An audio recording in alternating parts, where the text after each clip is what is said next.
Maverick News presents The Rick Walker Show. Defrag your mind.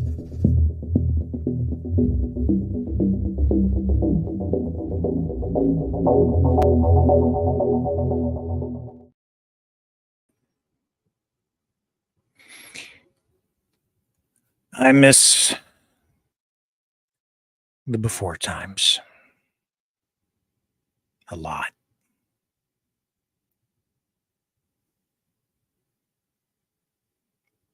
I really, really miss the way things used to be.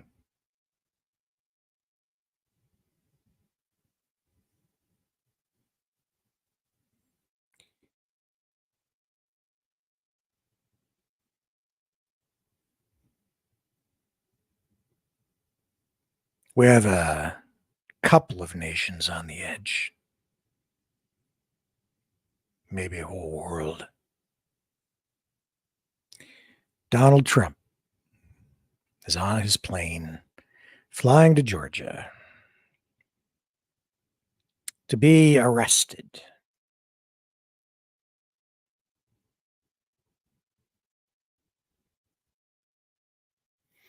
We'll cover it.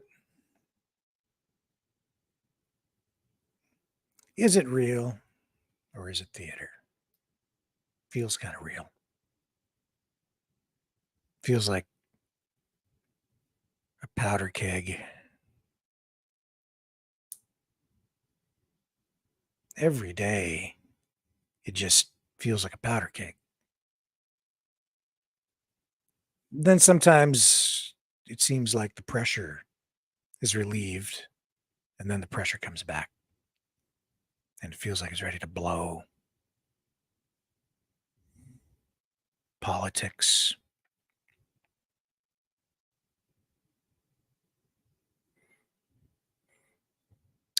Power, it corrupts.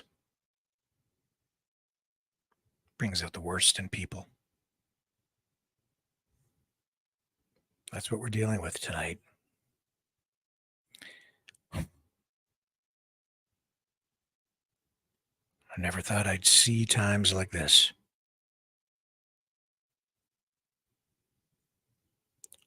So much going on out there, so much tension, so much weird stuff.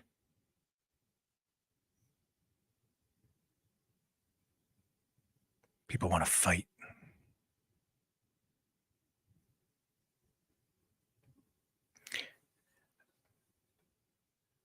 Welcome, everyone. Welcome back to the Maverick News Channel. Welcome, Maverick family. It's good to have everybody here. We're here.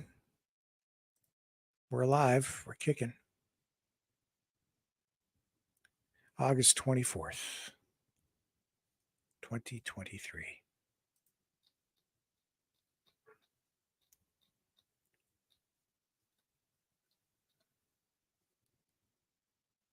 We'll dig into the day right after this.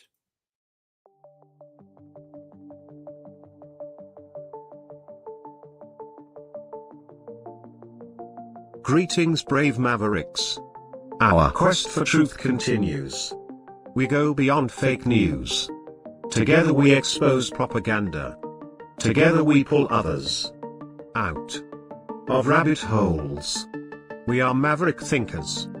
We are all unique individuals, defenders of individual rights and freedoms, credible, trusted, grounded in reality. Maverick News, Maverick News. Defending free speech, free speech. Donate at freedomreporters.com. Do it now. Tomorrow may be too late. Maverick News. The world is watching.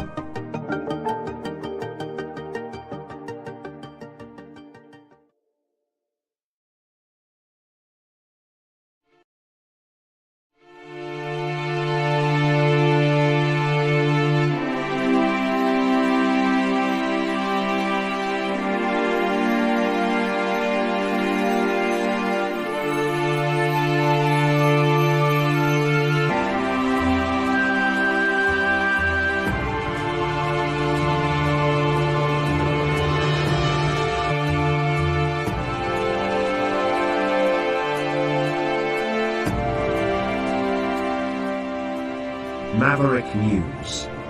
The world is watching.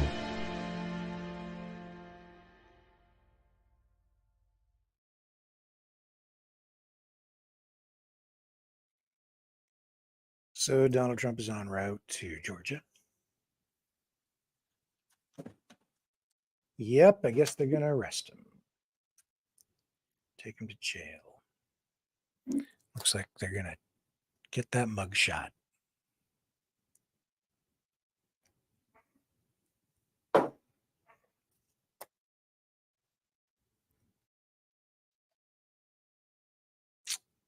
Before we get into that, though, Sheila Annette Lewis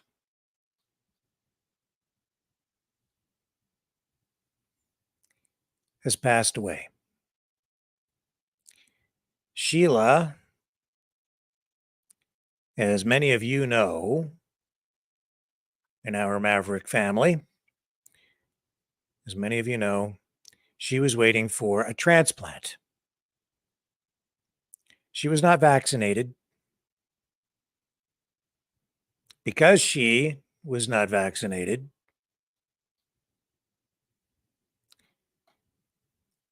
she was denied a transplant.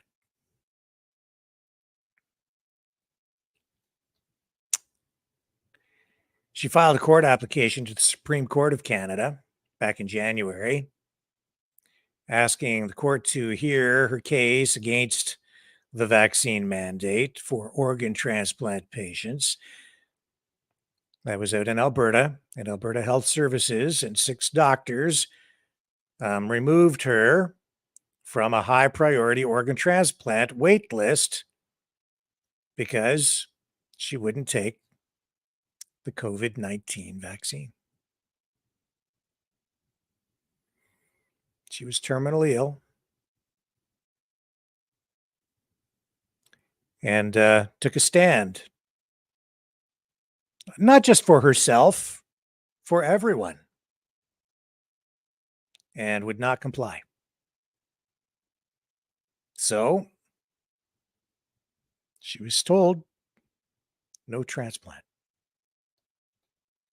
She was never actually, because of her court case, she wasn't actually supposed to talk about exactly what kind of transplant she required in public. And in the end, the Supreme Court decided not to hear her case.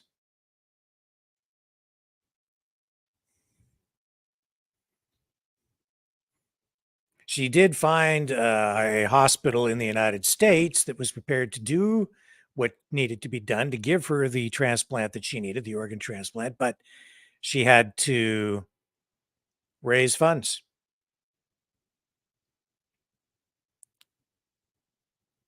She needed about 100 grand.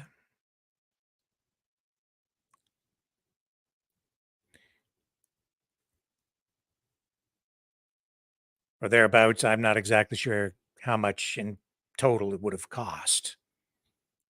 But in the end, she just didn't make it.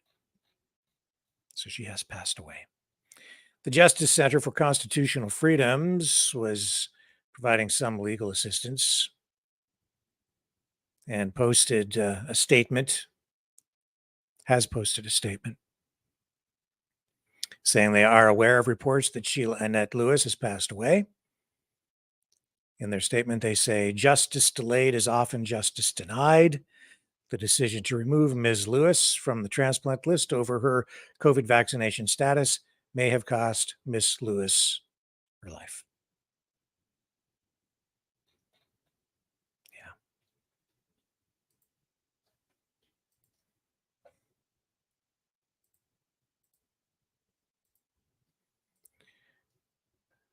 This is Sheila. I did speak to her on the phone once. She was supposed to appear on this program. We were going to do an interview with her to help raise awareness and even help her raise funds. But each time we talked to her about appearing on the program, she canceled because she said she wasn't well enough to do it. So we did talk about her from time to time to make people aware of her case. Now she's gone.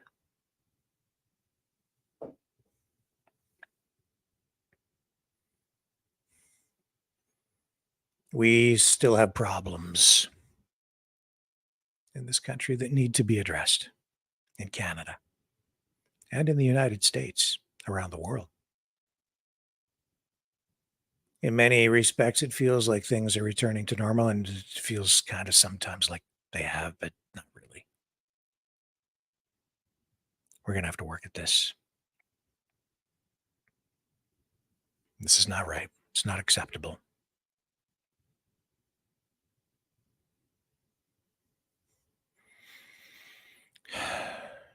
This is senseless. It's getting, it's just building up, man. It's just building up again, the pressure. Here we are. Earlier today, I had a conversation with some friends, some very good friends. And we talked about these problems and a lot of other things going on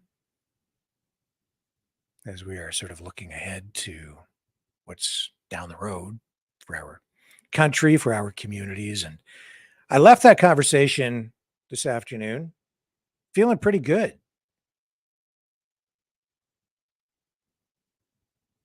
And then this. And Trump being arrested. And the political theater and the reality of it. And I just think we're in a bad spot. Well, obviously. And what's going on with this is it's just, as I say, it's just unacceptable. And it's senseless. It makes no sense to me to have put this lady through this, to deny her this life-saving operation. It's a violation of her rights, in my view. They literally will let people die. And they just did. Again. It's not right.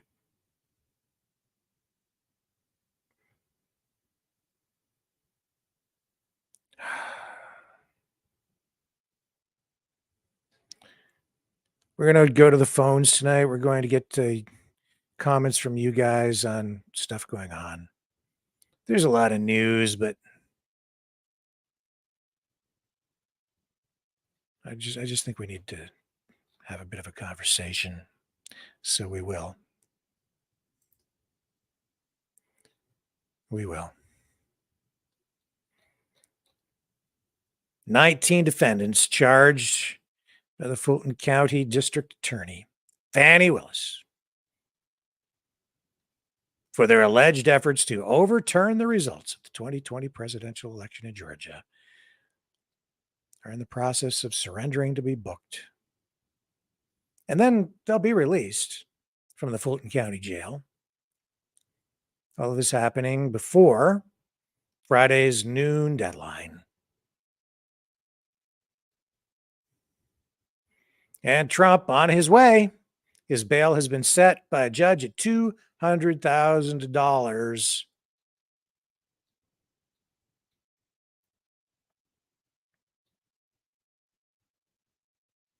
And here we go again. Live media coverage. I'm not showing you kind of what's going on at this point, but it's been ongoing all day, just like the other ones. And Donald Trump is going to get in a car, and there will be a motorcade, and then he will go to the airport, and he will get out of the car, and he will walk over to the stairs, and he will climb up the stairs and get on the plane, and then the plane will fly, and the plane will fly to Georgia, and then it will land, and then he will get off the plane and get in a car and drive to the courthouse and the jail, and they'll take it. And this is what is going to happen.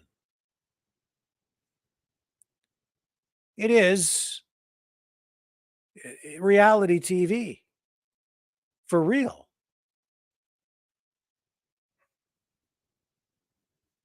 Reality TV come to life. Bizarre, kind of. The coverage is like,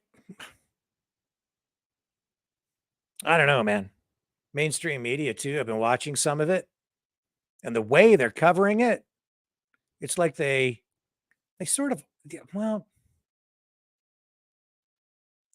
they're not really truly acknowledging the risk, the danger that arresting him poses. They are, but they aren't. They're blaming it all on, I mean, when they do address it, and I've watched a little bit of ABC, and when they do address it, they're running like a kind of a hit piece on him, a video in between online, just talking about, the patriot movement,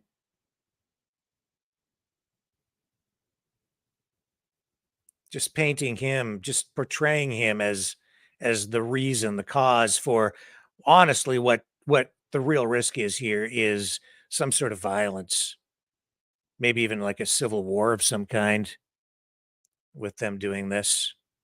They don't really seem to want to talk about it. I can't imagine why. Well, because if they talk about that, they'll incite it. They think probably in a way. They don't want to, they are inciting it though. I mean, that's the point that I'm making.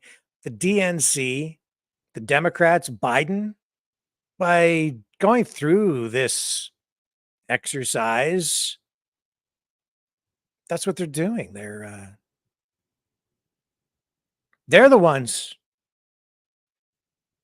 cranking things up. Trump had all those rallies the first time he went around, got elected, and it was like, lock her up, crooked Hillary, you know? And on the Democrat side, they didn't like it, obviously. But then he got elected, and then, nah, we're not going to arrest her. Because I think he just knew that if you arrest Hillary Clinton and throw her in the slammer, then the people on the other side will freak out and they'll cause problems. I mean, if you think that the mostly peaceful protests were a sight to behold, imagine what things would have been like if they'd thrown Hillary in the Crowbar Hilton. Wouldn't have been good for the country. Just like it wouldn't have been good for the country if Nixon had gone to the slammer. So he got a pardon.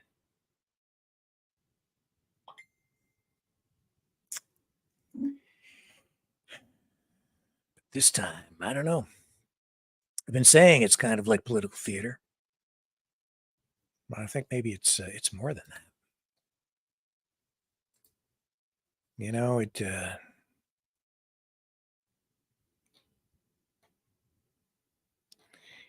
It feels like there's some reality to this. And what they're doing is they're turning the darn country into a banana republic.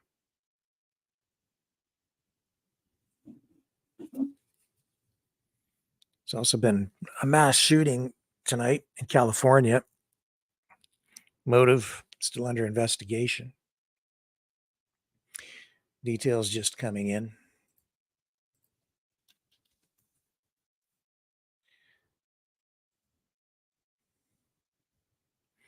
I'll get you the information on that through the night. So we'll follow this thing with Trump. I'm going to take another little break here, and I'm going to get some stuff queued up so we can see what's going on. I'll keep you updated. And we'll go to the phones shortly. We're going to flip the show around a little bit tonight and get you guys to comment on some of this stuff, give you guys a voice as all of this unfolds. And we'll talk about these wildfires out west. Kind of a different sort of a problem has surfaced out there. So just give me a little bit of time here and I'll get things cranked up. I'll be right back. The New World Order. Government overreach. The Great Reset. Mainstream media lies. Now more than ever, independent voices are needed. Donate now, at freedomreporters.com. That's freedomreporters.com. Maverick News. The antivirus program. For your mind.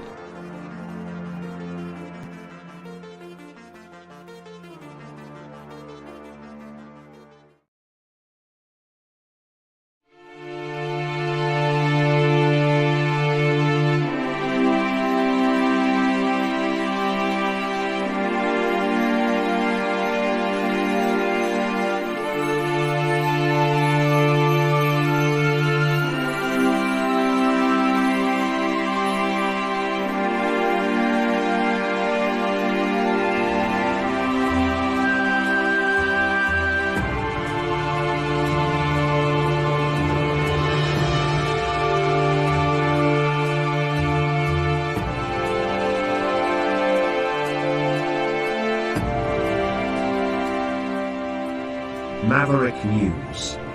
The world is watching.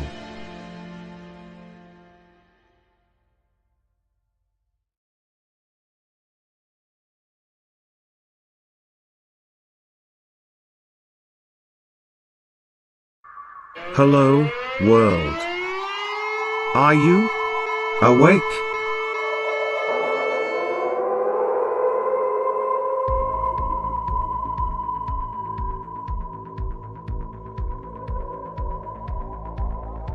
Uniting humankind by liberating millions of minds at a time. Maverick News. The world is watching.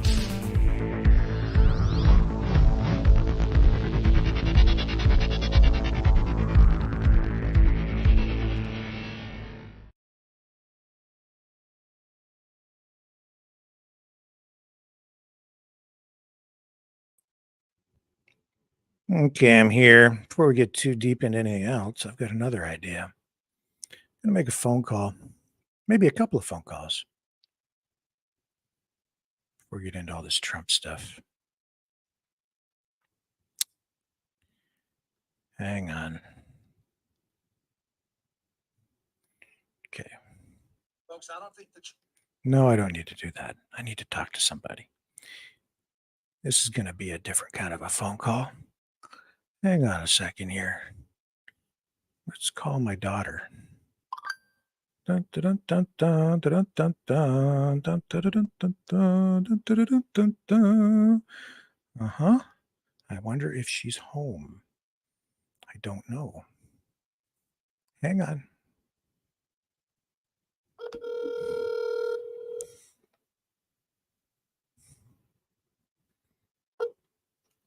Hello. Hello. Hi. I'm just letting you know that I'm on the air live with you right now. Just so be careful. But no swearing. Okay. I have a question. Are you happy?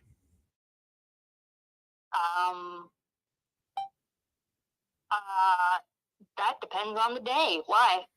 I don't know. I'm just sitting here and it's been kind of not a great day for the world. And I'm kind of missing the before times, you know? And then I'm thinking about you getting married and stuff. And so I just thought I'd call you and just see if you're happy. Well, I mean, big picture, yeah. Yeah? Well, that's good. Yeah. Yeah, there's stuff that I'd like to change, but that's life. I don't know. Well, yeah, with everybody, right? Mm-hmm. No, I'm just looking at the news today and everything kind of sucks. The world kind of sucks. So that sucks, but it's also what you make of it, right? Do you miss the before times? I can't say that I do. No, No. no. Oh, I miss the before times so much. You know what I mean by the before times, right? Oh, I know what you mean. Yeah. You don't miss the before times? Well, I mean, I was a child. Well, no, it wasn't even that long ago, the before times. You only have to go back about like 4 years, and then anything before that sort of qualifies as the before times to me. I guess. You know, I you're guess. talking about the olden days. You know, before I got real old. I was just a little bit old before, except when you were a youngling, a real youngling, and then I was more like I was in my prime back then. Oh, those were the days.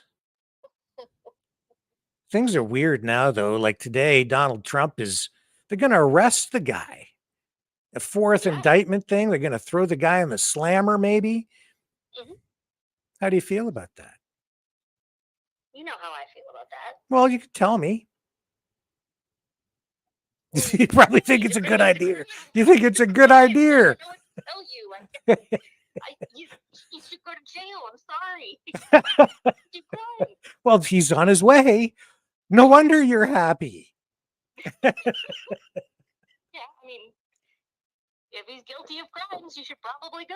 That's all I'm saying. If you can't do the time, don't do the crime. Don't do it. What show is that from? You're not old enough. I'm really old. That's from Beretta with Robert Blake. Yeah, the only thing I know about him is his wife got murdered. Oh, that's right. He did a bad thing. They don't know if he did it. He maybe hired someone to do it. That's like I said, the only thing I know about. Oh, sorry to jump to conclusions and convict the guy on the air. I'm sorry, Robert Blake. Don't sue me. I got it wrong. Maybe. I think he's dead now. Is he dead? I can't remember how it ended. I'm pretty sure he died. I don't know. I'd have to look it up, I guess. Yep. So you're getting married. Yeah. Just And a couple weeks here. I got my wedding costume. That's good. And so I have to wear a purple tie, right? I guess that's the plan. Yeah, Mom said you got a black suit. Yep. Yep. I'm going to get all gussied up for your wedding. Yep. And that's not news, but that too is reality. Mm-hmm. That's a very real thing, getting married. Yep. Yep. Hard to tell what's real anymore these days. I saw a dress in a photo shoot in Vogue magazine this week. I can't remember the model's name, but it had 2 + 2 = 3 as like a graphic thing or a embroidered thing on the front of this dress. And that was the fashion thing. So it was featured in Vogue magazine. And I thought, well, that is exactly like that's a metaphor for today's reality. You can kind of just construct anything you want and make anything real in people's minds using the metaverse and artificial intelligence and deep And I'm fakes. sure that's what they were getting at with the dress. Yep. Exactly. Which is kind of clever, really. It's like fashion and art imitating society today and today's culture. It's a statement on that. And it's weird because I think people look at that and say, well, you know, that's a good thing because you're challenging the norms.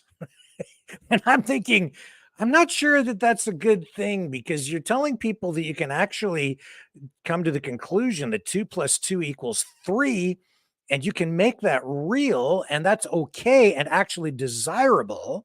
And to me, that's very Orwellian. Do you know what I'm saying? Where they're not just rewriting history, now they're rewriting reality in real time in the present. So how do you feel about that? Yeah. How do you feel about that?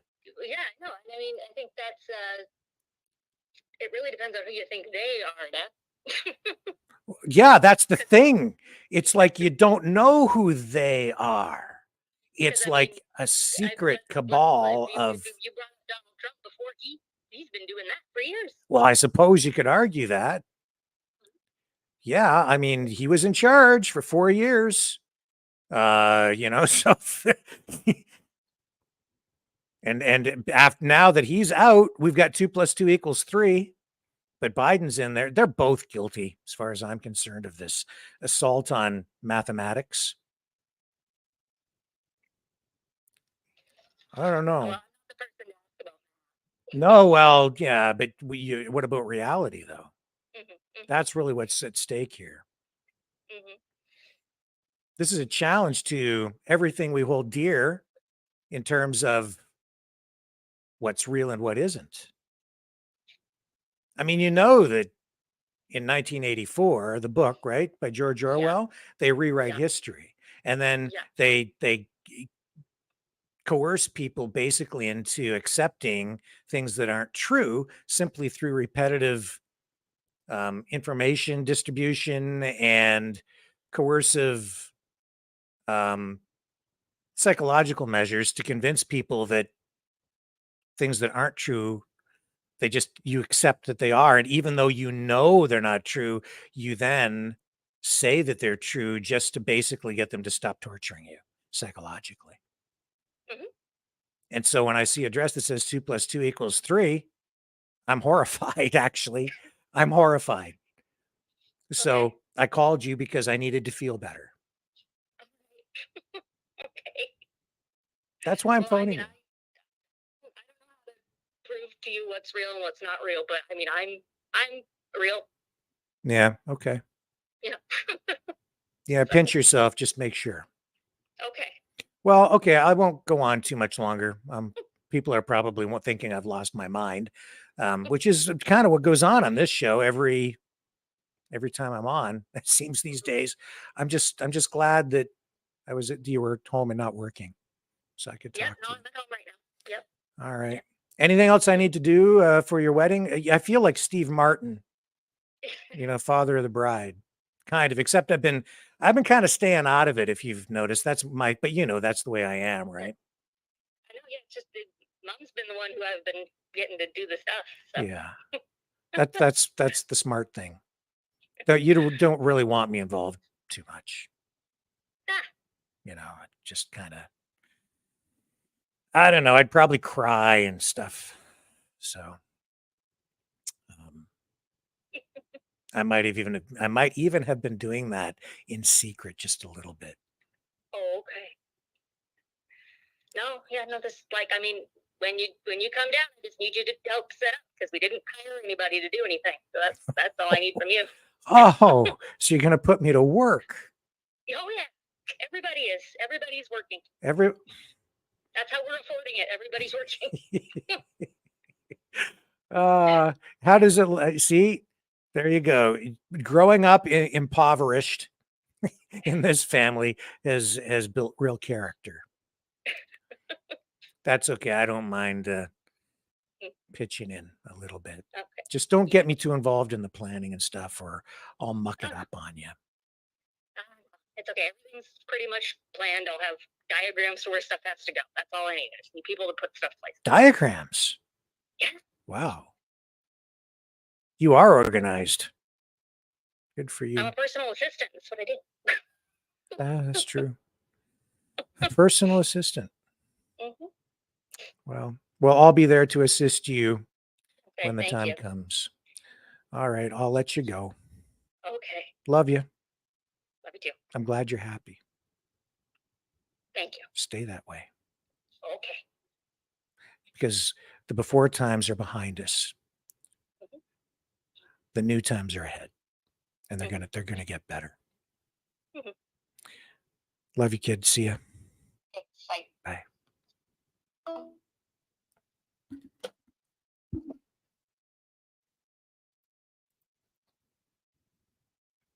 That's more important.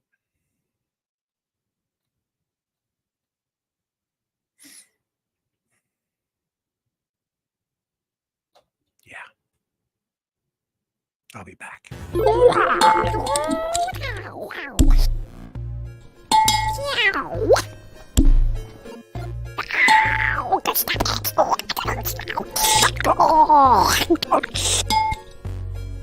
Exile. The Knights of Malta. Maverick News. Join us. The world is watching. Let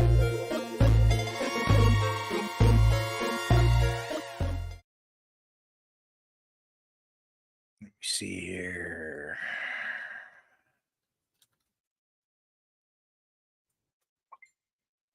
Make another phone call. It's phone call night here on the Maverick News Channel as we await Donald Trump's thing. Let's see, we're going to call somebody else here now. And make another phone call. And okay. Leave a message. I'll get back to you. After leaving a message, you can hang Well, up or press pound for more options. Okay, I called you and yeah, I dialed the right number. And he's saying I was supposed to call that. I'm going to call it back again. Leave a message. You're not supposed to leave a message. You're supposed to pick up the phone.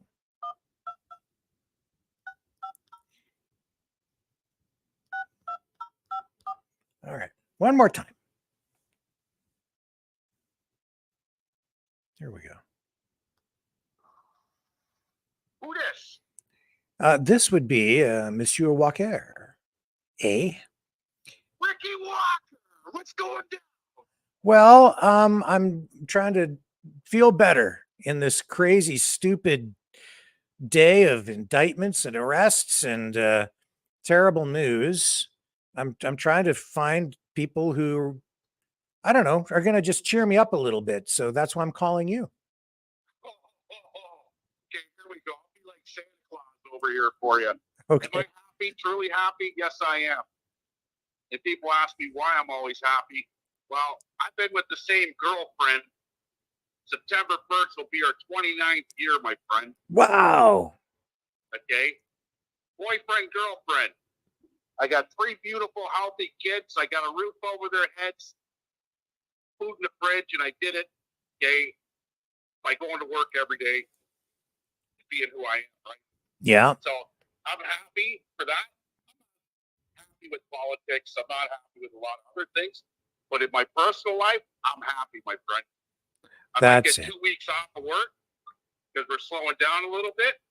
And I told my boss today, let me know by tomorrow because I'd like to take my son and my wife to Thailand for 2 weeks.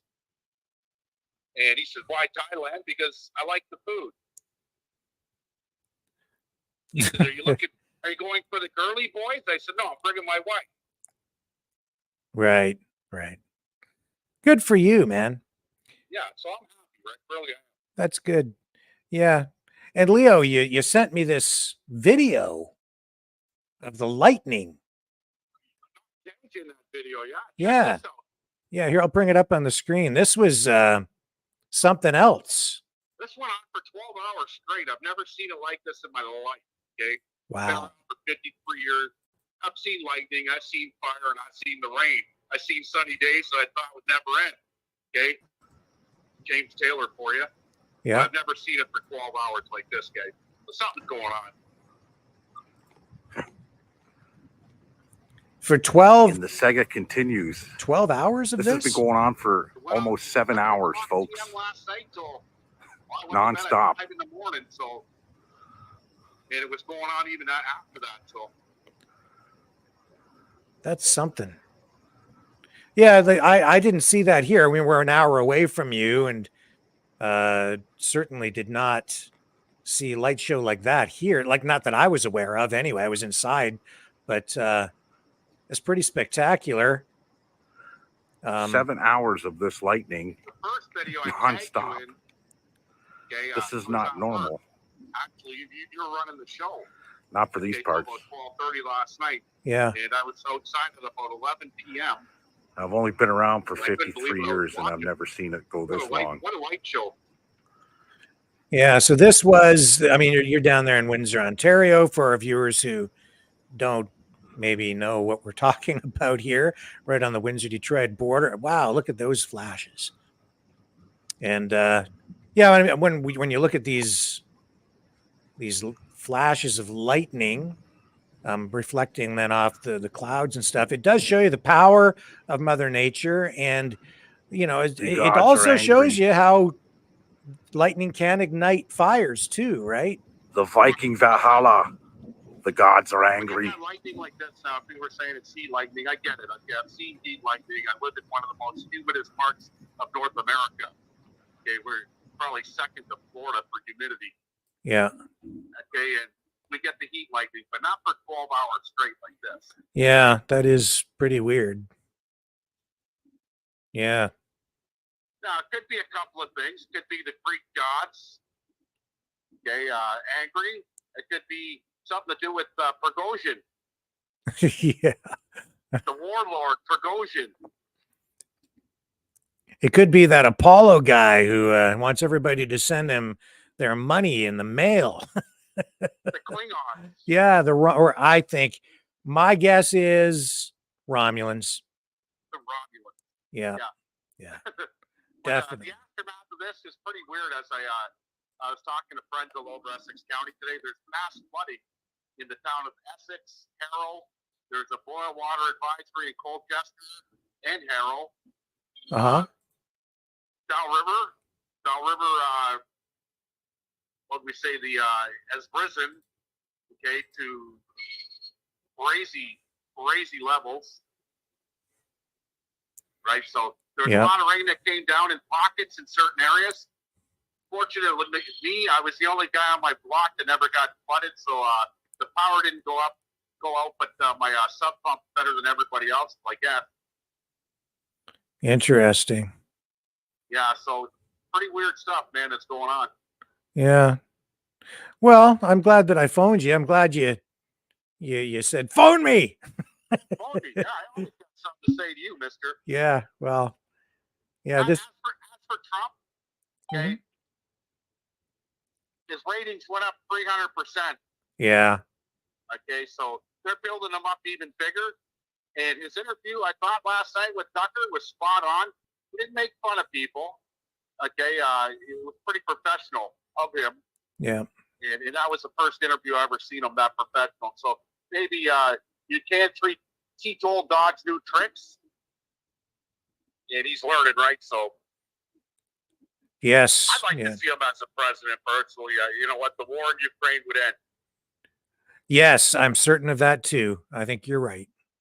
And I'm glad you were on the program last night with us for a while there, because I always appreciate your input and perspective on things and that debate. Yeah, and I thought his interview was actually pretty good. I thought the interview got better at the end, honestly.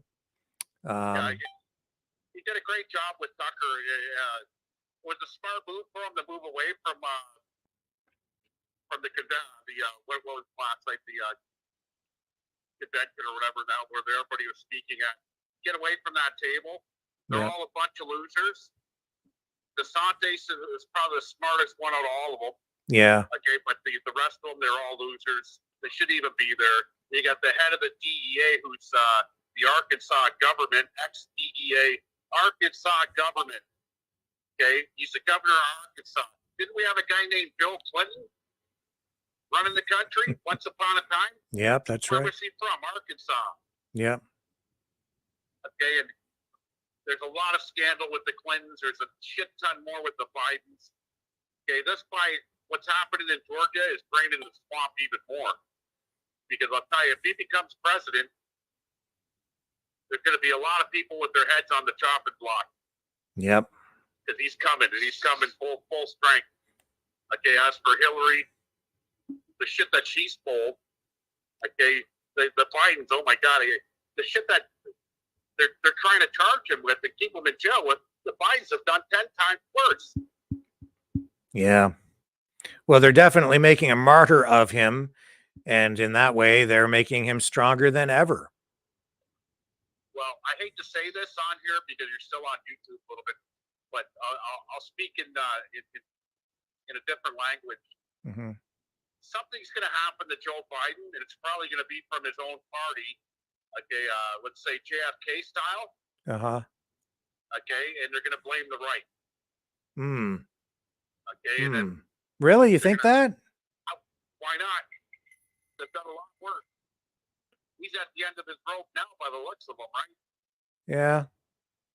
I would have thought they would just like let him fade off or something, and just finally admit that he's lost his mind, and then just have him slip away into the sunset. But well, if they pull a Reagan on him or a JFK or a Bobby, okay, yeah, it'll make the cause even more for their side, because they can say, "Oh, it was the Trumpers, it was this MAGA, it was the far right, this and that," right? So, and they do stupid shit like that. And by the way, 2 plus 2. If I came into my work and said to my boss, and he said, "Leo, okay, what's 1/16 plus 1/16?" I better know that's 1/8. I better not say that's a quarter inch or 3/8 of an inch. I'm fired. yeah, Period. Okay, math is a different language. It's a language all by itself, and they stopped teaching good math, okay, in schools. yes, It's a language all by itself. It's a universal language.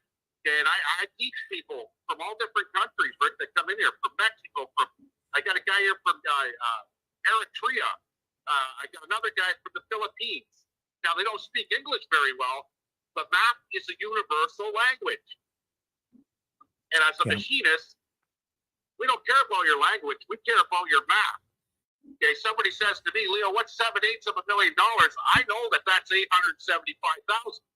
yep, Somebody says, "What's 5/8? That's 625,000." Okay, I just know, because I've been brought up with the math, and it's a language, and we can't get rid of this language.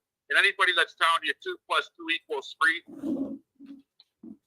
should be fired. yeah. It just shows how strange the times are. My God. My God is right. Yeah. And people go, "How do you know math so well?" Well, they changed it all on me in grade school. We went from the standard, okay, fractions to metric in tenths, okay? Yep. Now, I do know both, because that's what my job has. They pay me to know both, right? So I had to learn both. But when I work in thousandths of an inch. I don't go to microns. I can go to microns, but I prefer working in 16ths, 30 seconds, whatever, right? Yeah. I can break. There's not a fraction that you can't tell me right now that I can't break down into a decimal in my head, right? Yep. If somebody says 3/8 of an inch, I know it's 375,000 of an inch. Yep. Okay, and I got to know this math. And then we get into other things like trigonometry. Okay, not that we use it much anymore, but in the old days we used it a lot. We had to set up an angle. It had to be at 4 degrees, 3 degrees, whatever degree was called for. Okay, and there's a special way of doing that, right? So don't mess with the math, folks. Yeah. That's the problem with the artsy fartsy people. They just make crap up. And people are buying it. Yeah. And one thing is, I will reply that I won't comply with what's coming down the road next for a lot of people, because I can smell it already. Yeah. It's like bacon being cooked in the morning with some maple syrup. Okay, I can smell what the government's got planned here in the future. Yeah. And I think everybody on here, we can't talk about it on here because we're on YouTube. Yeah. Okay, so you guys know where I'm going. I'm not complying. I'll take my chances on dying before I comply. I hear you. I hear you. You got me the first time, suckers. You got me the first time. You're not getting me this time. Yeah. I think that a lot more people will take that position this time around if they do that. And it sure feels like that's where we're going, maybe even as early as next month. But only Alex Jones knows for sure. Yeah, well, I smell it when I look at the ICU and everything else that went through regional, and I'm talking to people that are claiming that they've had this bug or whatever you want to call it, whatever they want to call it, in recent weeks, right? Oh, I've had it. That's not okay. Whatever. I've had diarrhea too, by the way. That's probably from the fresh peaches I'm eating. Yeah. I pick them off the tree and I eat them. And then I got to take a dump 10 minutes later. So And- everybody's blaming their little runny noses and diarrhea and everything else on this. You know what? Mm-hmm. Not this man. Okay, Rick, I got to get back to work to make some money for my honey. Okay, sir. Thank you, Leo. Love you guys. All right. You have a great night. Talk to you soon. Bye. Hey, you don't love me? I love you more than Now Jello pudding. Now you make my day. More than Jello pudding. Nobody loves more than Jello pudding. Oh no, I do. I love you more than Jello pudding. That's Yeah, a whole lot. Okay. All right. See ya. Bye. That's a pretty good call. So we're waiting for Donald Trump to arrive outside the Fulton County Jail. And word is they got some mean mothers in there. It's a pretty nasty place. But they're going to have to give him at least some special treatment when he goes in there, because he's a former president and he has Secret Service protection. And it's not going to be like they just arrest him and then hand him over to the inmates. And they're going to get that. Oh, there's the media getting ready to take the shots. And yeah, you know, the what they're not talking about, honestly, in the mainstream media coverage of this so far as I've been able to see, is the risk associated with this. And what I mean by that is, you know, you're pissing people off. You are undermining trust again in the system. You are doing stuff here that is akin to what happens in a banana republic. You are really poking a hornet's nest. You have a lot of people who have so little faith in the current government that I think, you know, there are people out there that if you persist in this, things could get out of hand. Well, let's just dump out of this kind of boring footage. Waiting for Trump. Dan Bongino said something today. I think it was today. Anyway, I've got this clip. And he's saying, don't post bail. Like, don't pay the bail. Let them put Donald Trump in jail. I'll let him explain, and then I'll comment on this. Here's Dan Bongino. Okay. Let's see what Bongino has to say about this. This is controversial, and I'm not sure. Well, let's let him talk. Folks, I don't think the Trump team should post the bond. I don't. This may sound like a crazy idea, but folks, we're living in crazy times, and crazy times require different, crazy, bold approaches. Fannie Willis wants to be a smart-ass tyrant, little socialist communist like she is down in Fulton County, Georgia. Don't post. Don't post the bond. You know, jail him? Let's elect our first political prisoner. Go ahead. Go to jail. Let the Secret Service shut the entire jail down, and we'll see how long you're willing to keep this charade going. Let them put him in jail for a bit. Folks, I know it sounds crazy. Let the Secret Service shut that entire floor down, because remember, Title 18 USC 3056, and I believe 1752, the Secret Service has the absolute federal authority, the supremacy clause. They can declare anything a federally protected area, even a prison cell. they can clear out that entire wing of the prison and make sure Donald Trump never sees another human being in that prison other than the Secret Service.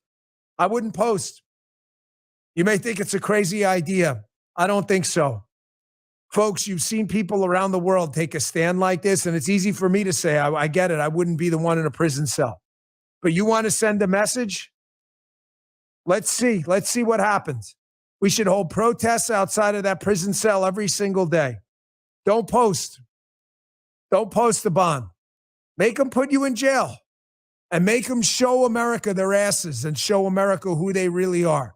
And let's see how long this lasts. Folks, I think the F around and find out. The time is long since past.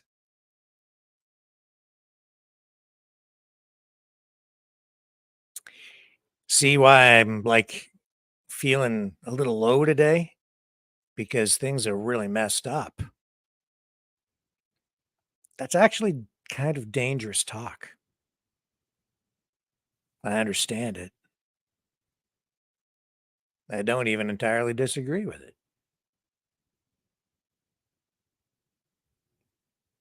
A lot of the way this will be litigated is through the court of public opinion. And if they actually throw him in jail and keep him there for any period of time, it will just throw fuel on the fire. Now, you could say that Dan Bongino, with rhetoric like that,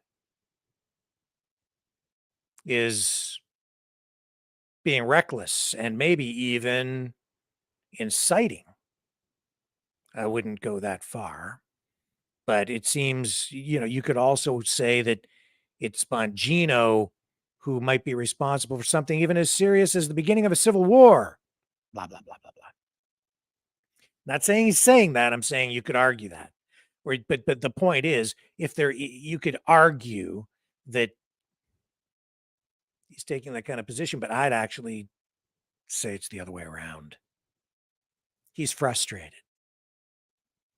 And he's saying the time for F around and find out is long since passed. And, I understand the rhetoric, but you know what? They wouldn't be talking about this at all if they weren't doing this to Trump in the first place. They're the ones inciting. They're the ones poking the hornet's nest. They are the ones who have taken a nation to the edge. And when I say they, I'm talking about the Biden regime, the Bidens, the Clintons, the Obamas, the Bushes, the Rhinos, the DNC.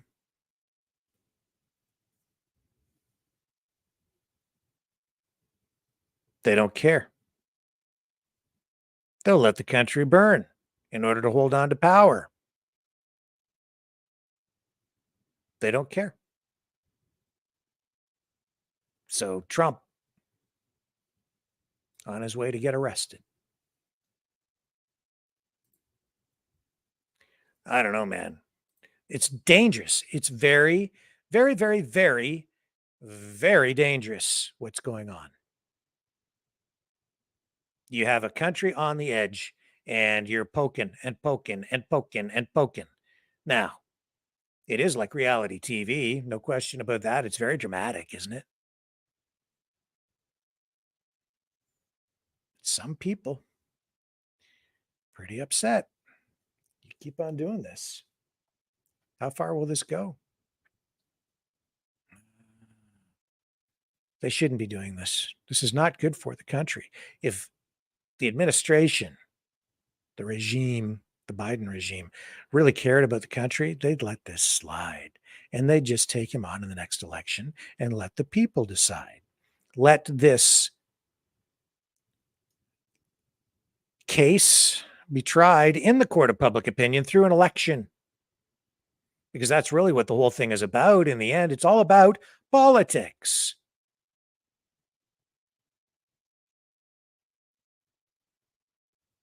And about freedom and freedom of speech, freedom of expression.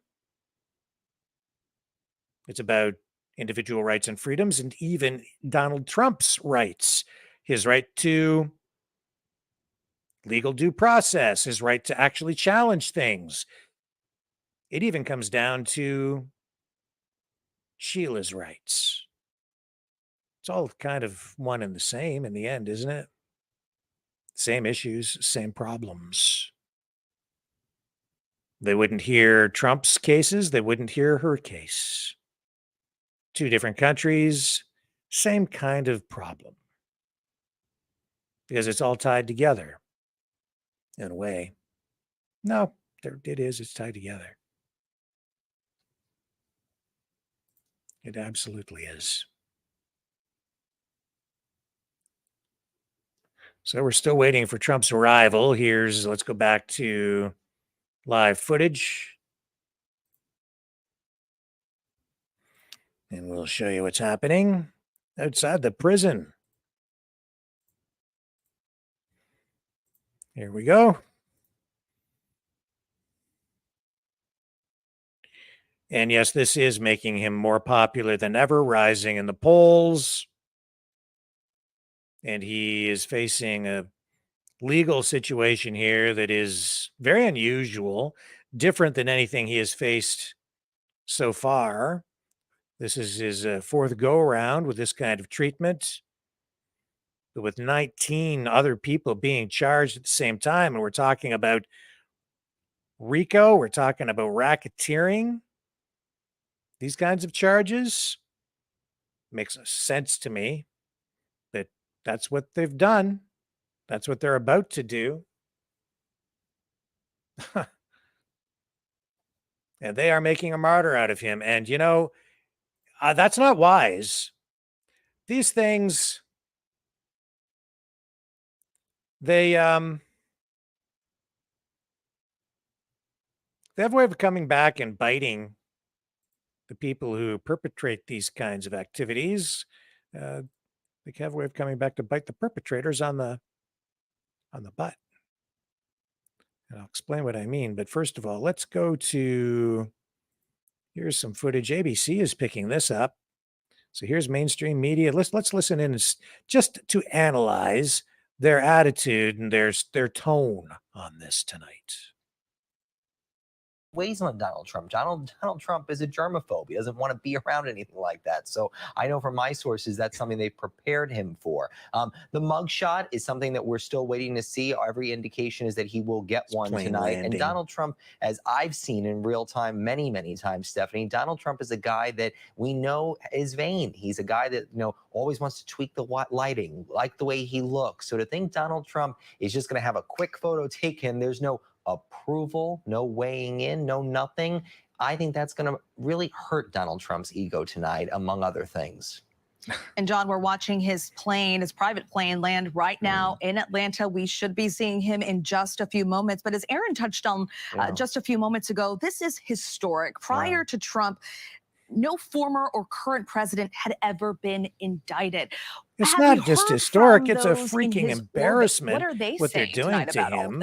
Well, again, I think it's very much that they've all gotten used to this. As somebody said to me, here we go again. And they're the ones normalizing this. That's what they're doing. It's becoming rather routine for Donald Trump and his aides. And I do think a part of that is that obviously right now they are trying to deal with two calendars that are colliding in real time. They are dealing with the political calendar because Donald Trump is indeed running for president for a third time, and they are dealing with this growing, expanding court calendar. The big question right now is, where does this go? We know, based on information that came down today, because another defendant in the case is trying to push for a speedy trial, that at the moment, we could see a trial in October. Now, Donald Trump's team, Stephanie, has already responded saying, whoa, back up. That's too soon for us. And obviously they changed lawyers today. So they have a lot of things to figure out right now as they move forward, because obviously this is just August. We have a year and a half, a little less than that now, to go until the presidential election.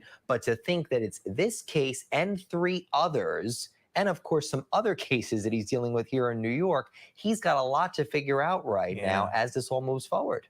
And you mentioned the change in lawyers. Do you have any more insight as to why that last-minute legal shakeup? You know, Drew Feinling, who was the lawyer that was terminated by Donald Trump earlier today, had actually been one of the longest lawyers as of late working for the former president, because as you noted here at the top, this has been a probe that the DA in Fulton County has been going on for over 2.5. So we'll just mute that a bit.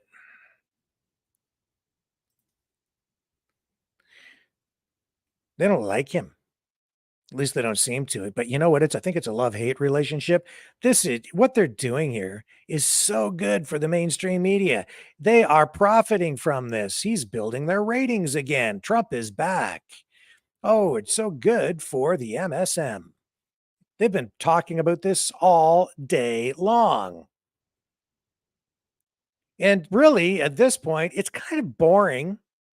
I mean, the commentary might have some entertaining or informative aspects to it, but overall, it's like Trump's getting in a car. Now he's driving to the airport. Now he's getting on a plane. Now he's flying. Now he's landing. Now he's going to get out of the airplane. Now he's going to get in a car. Now he's driving over to the jail. Now he's getting out of the car. Now he's going into the jail. And then there's all this talk about blah, blah, blah, and blah, blah, blah, but they're not really talking about the real danger, which is that you're going to piss some people off so much that they might do some stupid things. And then they'll blame it on Trump and us and you and my dog. But they won't blame themselves. They won't take any responsibility for their actions, actually. There's the mainstream media coverage of Donald Trump tonight. That's the way they're doing it. So he'll be on his way to jail very, very shortly. We're waiting for Trump here on the Maverick News Channel. Stick with me. More to come right after this. The New World Order. Government overreach. The Great Reset. Mainstream media lies. Now more than ever, independent voices are needed. Donate now at freedomreporters.com. That's freedomreporters.com. Maverick News. The antivirus program for your mind.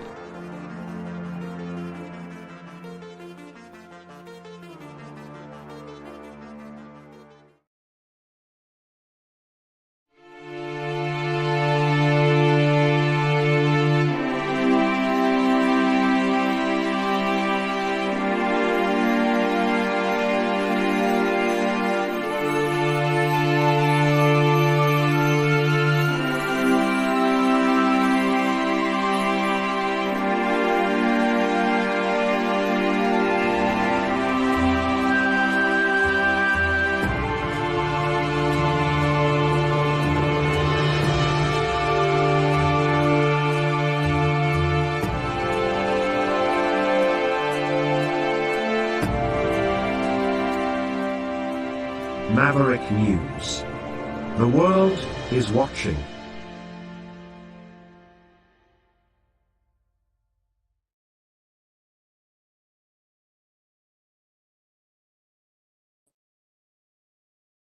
Okay, so let's go back to some footage here and see where we're at with Donald Trump. They're getting him ready to come out of the plane.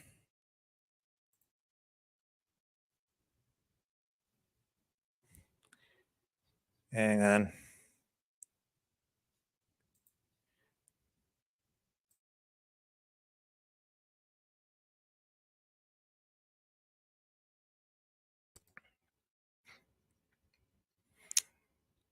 So his plane has landed. The stairs are there. We're waiting for Trump to get out of the plane. Here we go again. Let me see what else we have on this.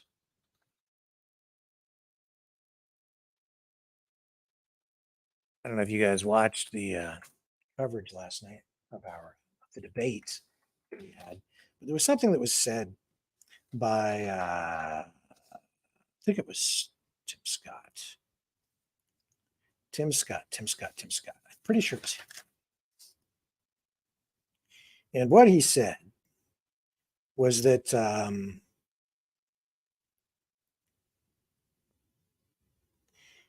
there's one of them, anyway, talking about if they become president, they would basically, 10 years for Biden, Hunter Biden, I guess. He would go to jail for 10 years. And then I thought, and the people cheered, the crowd cheered. And I thought, that's exactly what the problem is. That's just making things worse, because politicians should not really be involved in prosecuting crimes. Now, we've seen that here in Canada too, where certain politicians, premiers, even the prime minister himself, when they get involved in a legal process, it gets them into trouble because they're not really supposed to do that. They're supposed to be hands off because justice is supposed to be blind, not politicized. So when you have a presidential contender saying that if he's elected, he's going to get somebody thrown in the slammer, I don't think it's appropriate. And nobody called him out on it. That's exactly the problem. These people who run for office shouldn't be promising to lock anybody up or get involved in the prosecution of anyone for really anything. Now, I mean, you could say, I will call for an investigation and we'll make sure that, or you could say, I'm going to change a law. But to say that if you get elected, you're going to make sure somebody's going to go to jail, that's a different deal, man. That's actually truly, if that were to happen, if a president were to just phone up the cops and say, yeah, I want so-and-so arrested, throw him in jail. I want Hunter Biden to throw in, that's not appropriate. Just like it isn't appropriate right now for the Biden regime to be directing anything to do with throwing Donald Trump in jail tonight. It is wrong. You should not be doing that. And if they are, then that would be a real big problem. And it might even cost someone their job as, a world leader. It's not what you should be doing. That is banana republic behavior. And then you're looking at what happened with that plane crash and the apparent death of Yevgeny Prigozhin, the head of Wagner. People speculating that Putin assassinated the guy, the head of the Wagner military group, who just weeks ago took his military forces and appeared to be heading toward Moscow. Embarrassment for Putin, an embarrassment for Russia, putting a display of internal friction out for the entire world to see. Prigozhin sat there on social media and criticized the Russian military, the top brass, in an unprecedented way. Very dangerous. I said, as soon as he did that, and then we saw these troops rolling toward Moscow, I said, I wouldn't want to be in that guy's shoes. His days are probably numbered. He better be sleeping with one eye open. And then this. Now, I don't know what happened. We saw, I think it was Nikki Haley last night who said that it was Vladimir Putin who had killed Prigozhin. I think that she was the one who came right out and said it in the GOP debate. But we're still waiting, actually, for DNA evidence to confirm that he was actually on that plane and has been killed. I think we'll check in on Fox News and see if see what they're saying about Trump's adventure today in Georgia. Yeah, they're just saying that he's landed in Georgia. And of course, we've got this feed here. Now, here we go. We've got an aerial shot now, folks, of the motorcade. So let's go to that. Here we go. Donald Trump on his way to jail.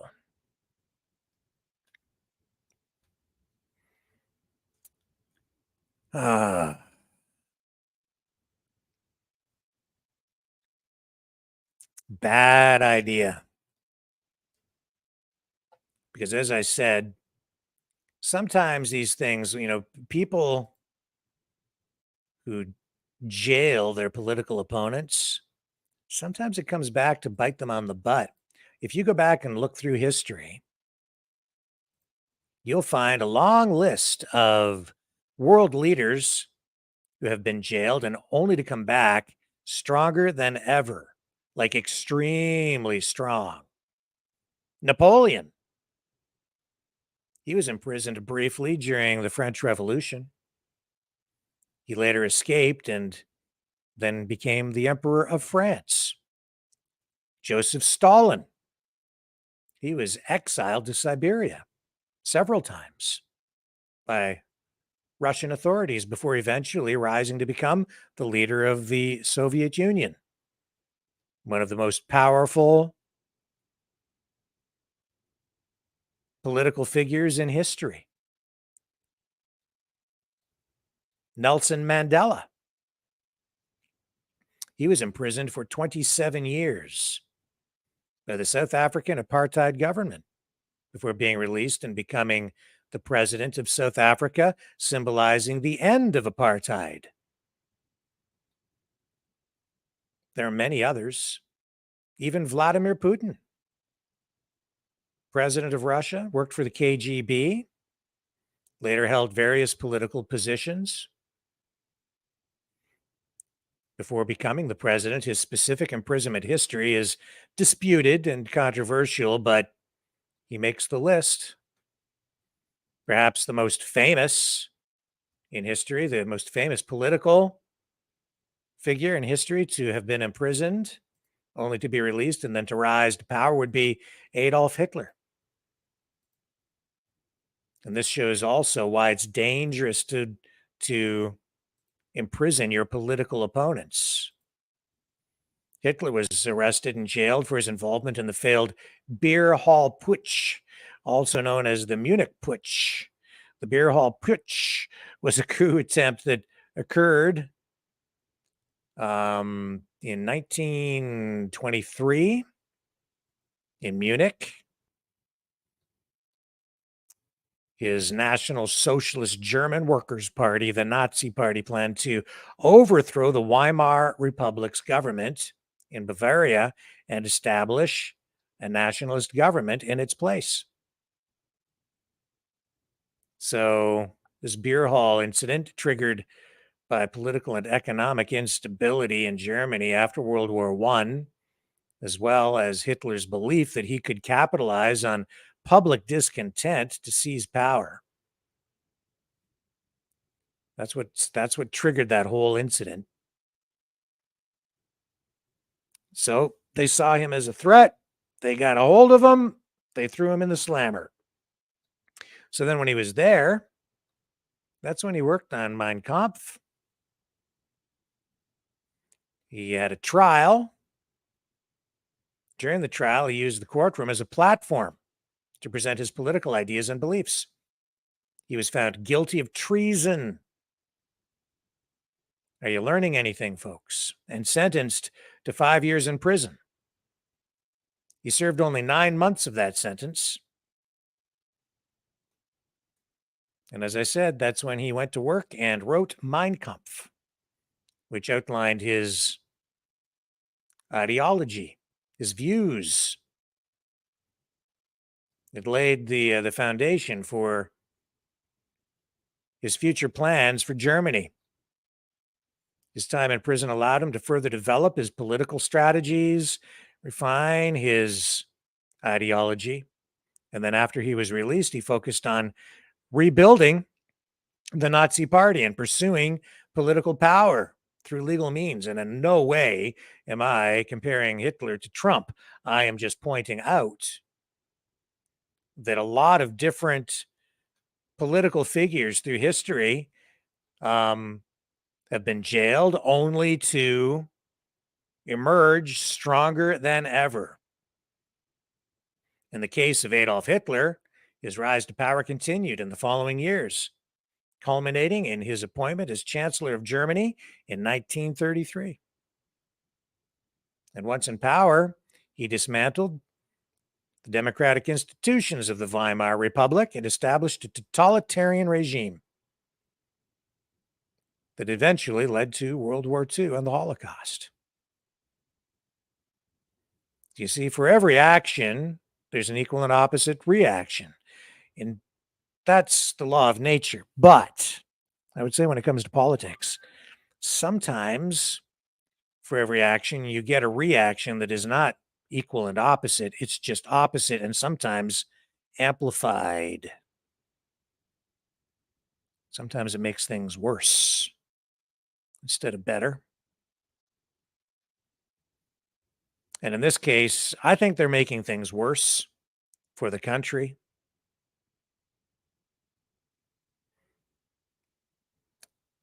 And again, in no way am I, comparing those two leaders. I'm just saying that this is not good. This is inflammatory. It will get people angry, upset. And some people willing to do crazy things, pretty insane things. So here's the motorcade. And as I say, this is just like reality television. I mean, here's your dash cam from inside one of the Secret Service vehicles en route. Yeah, sure, we'll provide a live feed. That alone tells me that in many respects, this is political theater.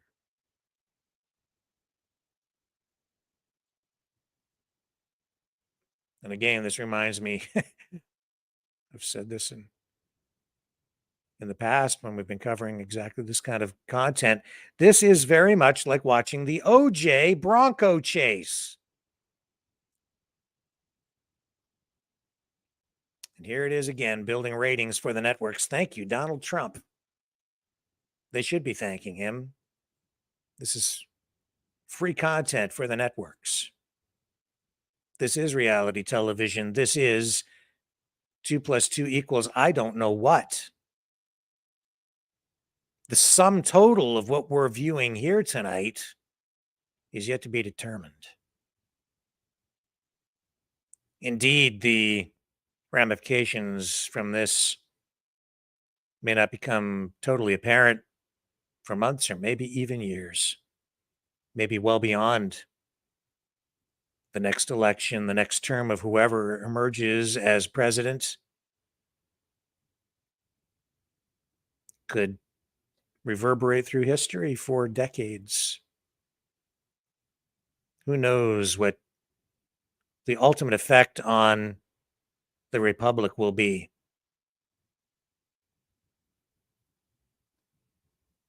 Two schools of thought, very, very polarized. On one side, well, you heard my daughter. I didn't mean to put her on the spot. Yes, I did. I just wanted to talk to her. She's on the side that believes Trump deserves to go to jail because she believes that he is guilty of crimes. She watches different newscasts than I do, obviously. And on the other side, you have people who feel he's being treated unfairly, victimized. He is definitely a martyr now in the eyes of his supporters. And there's no doubt that Trump is viewed by his most loyal supporters almost as an idol or even a deity. There's almost a religious aspect to it for some people who embrace him in whole. That's not entirely unprecedented or uncommon, even for many world leaders. People, mostly in totalitarian led countries, some people do buy into the idea that a mere mortal can have immortal qualities, the qualities almost of a god. And I hate to say that here in that way, but it is actually true. Some people, I mean, it's I think it's true on both sides here, actually. They tried to sort of turn Joe Biden into a almost religious figure during his inauguration speech, his inaugural address. The pre-address coverage by the mainstream media was designed, scripted in such a way that they did portray him as being like a religious cult-like figure. And Trump, through the course of his political career, without the help of mainstream media, actually has achieved that in the eyes of some people. And that's why his base is so passionate, so unwavering. I would say that the political support that he enjoys today is different in nature than the kind of support that he had back in 2016. The emergence of the Q movement in 2017 has been a factor throughout was a factor throughout his presidency and continues to be a factor today, a major factor, because that movement has really grown. It's exploded, really. Regardless of what you think about the Q movement, it has grown. That's something else the mainstream media largely ignoring tonight in their coverage of this as they talk about the mechanics of the legal challenges that Donald Trump faces and the others who are involved in this case. And here we are back at the jail. They're waiting for him.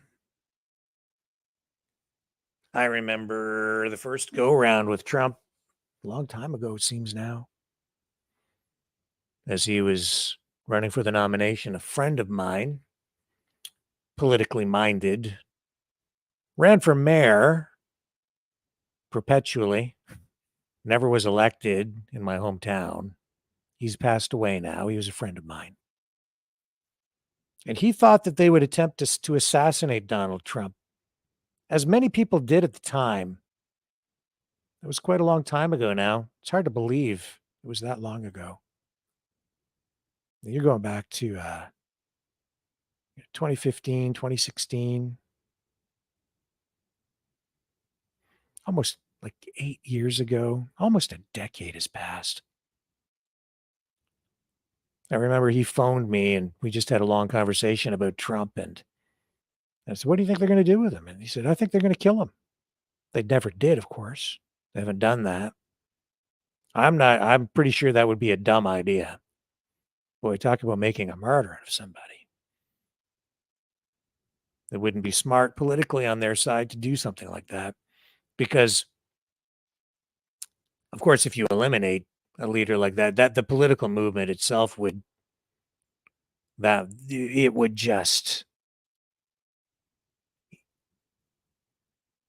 just become even more solidified, stronger. Because as Trump has said many times, it's not really just him. It's not just about him. It's a movement. It did become a movement. And I'm seeing that more and more. I'm understanding that with with more and more clarity. That's a word I've used a few times today, for various reasons. Just seems to be popping up, but I'm getting a clearer and clearer picture of what this really is all about. Why people behave the way they do, why they support him or don't support him. I'm always gaining more clarity on why or how these polarized political movements operate and what the beliefs are surrounding all of that. So here's the aerial shot. They're not too far away from the jail now. And yeah, this is not the kind of thing that I ever thought would be going on in the United States, but maybe I just was too naive. Even after Watergate, and I was just a kid. I guess maybe it's not that unusual for the United States. I just always viewed the US as being a beacon of freedom for the entire world, where things like this are not supposed to happen. But when you look back through history, all through the history of the United States, and there they go, they're in, going in.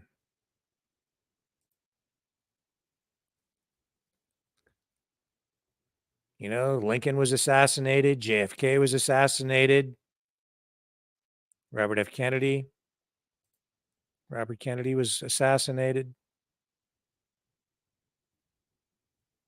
Ronald Reagan was shot. They attempted to assassinate him. Nixon, Watergate.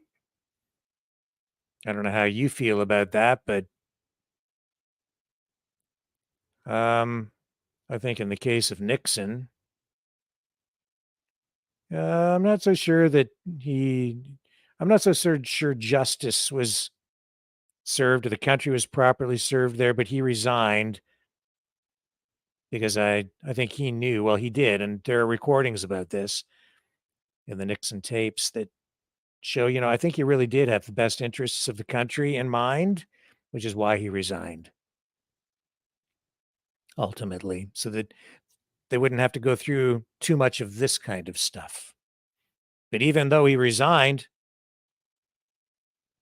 they didn't back off. Even after he was gone, they always raked him over the coals. He got the pardon, but lost in the court of public opinion. Watergate. And yet what they've done to Trump in many respects, all through this, makes Watergate look like nothing. The spying, the Russia stuff, all that, in my opinion.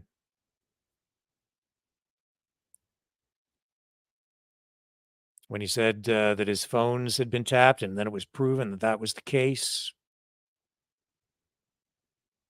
Yeah. So there he is, man. Like, unbelievable. I can't believe they're doing this. In the United States of America. And we have to be careful what we say because we're living in this age of censorship as well. So you can't just say what you want to say about this. Here he goes. He'll be out soon. Going in.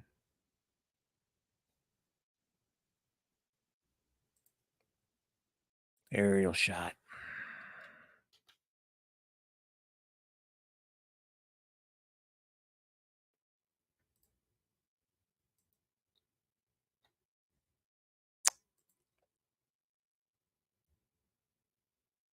So this is live outside the Fulton County Jail.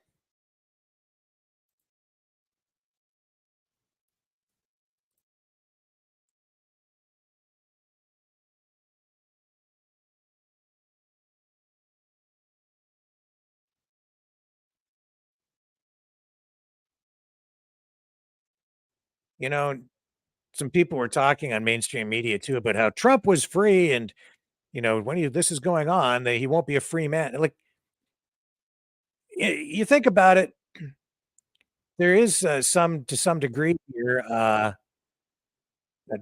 privilege, I guess, if you want to call it that, when you're the president of the United States. But at the same time, this is like life in a fishbowl. Everywhere he goes, he has to be worried about all this stuff. He's got to get in a motorcade. He's got to be afraid that someone might kill him everywhere he goes. He can't just, oh, we lost our feed. Hang on a second here. Here we go. I think it's back up. Back up.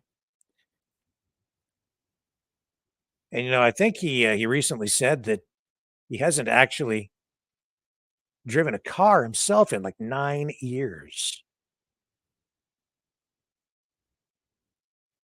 So he might have a lot of power, but at the same time, you make big sacrifices to take on a job like that, being the president.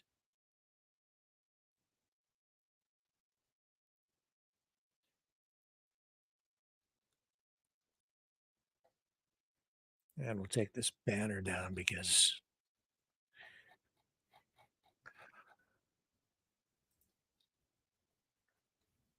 there we go. Now, of course, we're expecting that Trump will not be held. He'll go in, get processed. I guess he'll have his mugshot taken. They'll fingerprint him, do all of that, and then they'll post bail, and then he'll be on his way. But so he's just arrived a few minutes ago here at the Fulton County Jail. They're going to weigh him too, I guess. Photograph him, get that mugshot. They want that, and then they'll release that. They want that out there for everyone to see to make him look like a common criminal.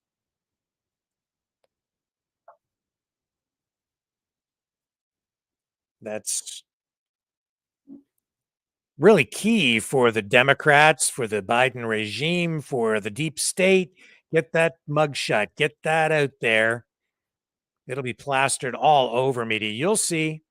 That'll be used for thumbnails. It'll be plastered on the front pages of all the major newspapers.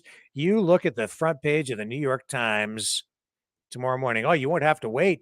Just go to their website if you have a subscription, which I do not. And I guarantee you that mugshot will be plastered on their main page. It'll be their lead story. Get that mugshot out. Let's try and embarrass him to paint him in the public eye as a criminal, to strip him of the honor of having been the president and serving the public in that way.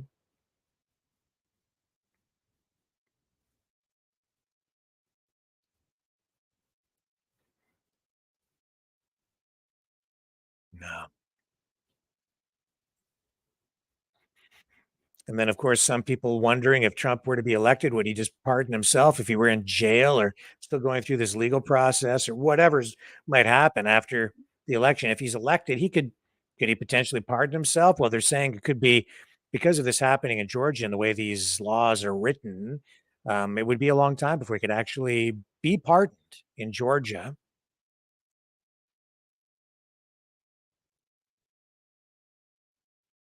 And then I don't know what you guys think about the idea that Dan Bongino floated out there where he was like, don't post bail. Let them throw you in the slammer for at least a while and hold protests outside the jail. Obviously, the idea being to, further portray him as a martyr.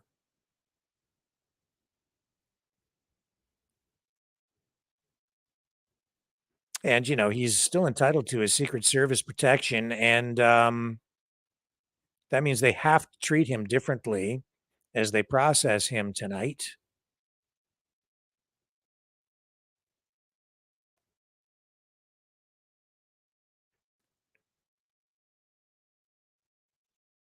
And I can't, it's just a RICO case. This is unprecedented. Racketeering, treating him like a gangster. And the people associated with him, 19 others. And, a lot of those people He doesn't even really have much contact with them aside from, say, Rudy Giuliani. A lot of the others involved, not a lot of direct contact anymore. And the prosecution obviously hoping that as this process evolves, they'll get somebody, or maybe more than one person, to give them testimony or evidence of some kind that they can use against Trump. In short, trying to get these other defendants to flip on Trump, to become hostile toward him, and no doubt get a favorable plea deal as part of an agreement to testify against him, to become a hostile witness or witnesses. So this will test the loyalty of those who were around him before, and some of whom still continue to be around him. And then we'll have to see how this whole legal battle is dealt with. But I don't know. I think this is just such a fragile case to begin with. I don't think it would be wise for someone to flip. Not to say that Trump would necessarily seek vengeance or anything like that on someone who testified against him, but I don't think that ultimately prosecution on this is very likely. I think a lot of this is theater, but it's not about getting a conviction. The process is the punishment. Putting him through this, making him jump through all these legal hoops, wear him down, stress him out, chew up his resources, chew up his mental energy, tie him up in court, also impose a new kind of censorship if you want. If you think about it, it's a new kind of censorship because he has to be very careful about what he says in public now as he's trying to campaign.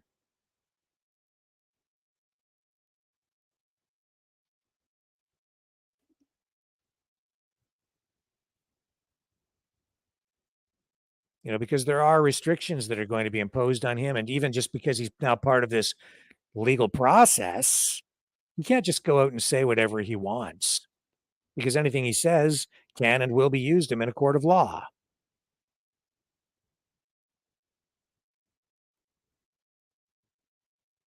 So when he goes in there, yeah, they'll weigh him, they will photograph him, they'll fingerprint him, they'll process him, and then I assume that they will have him post bail, and then he will be released, and he'll climb back in the car, and the motorcade will make its way back to the airport, and he'll get back on the plane, and he'll fly out, or maybe something crazy will happen, and maybe they'll keep him in jail.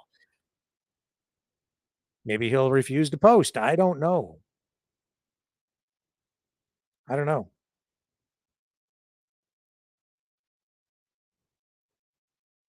Yeah, so you're going to see that mugshot's going to be everywhere. People are going to use that mugshot for all kinds of crazy things, man.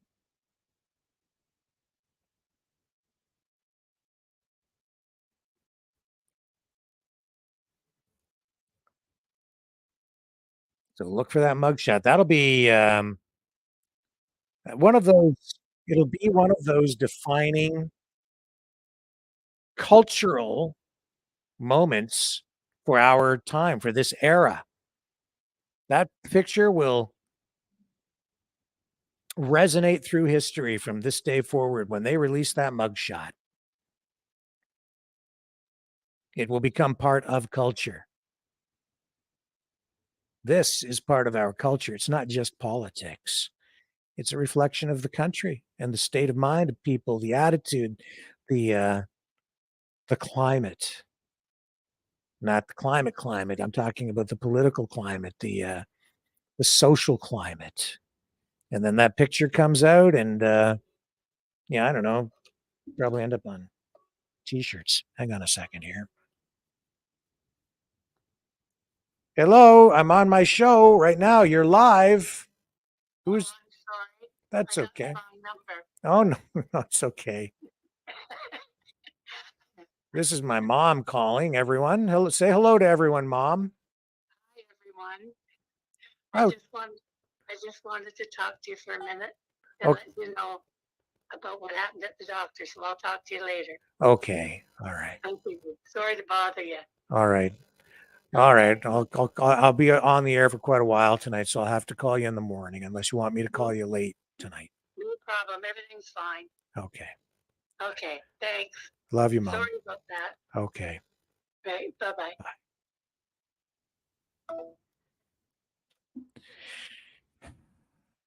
Healthcare system. She's still waiting for her operation. Healthcare system. OHIP, Ontario Health Insurance Plan, in action. Oh my God. We'll try to keep a positive attitude.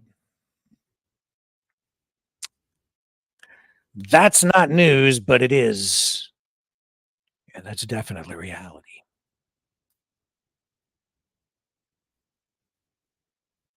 And everybody goes through it.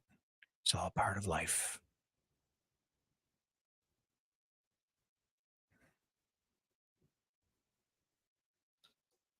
Hopefully we can keep our system together, at least to a degree where we're able to continue to provide help to people who need it. Seems like it's all flying apart on us. I don't know.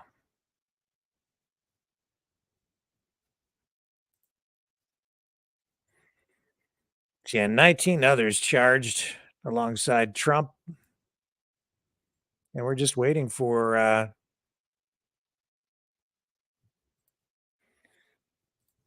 Trump to go in and go through this whole thing. I'm going to check in on some other sources here. See where we're at with all of this.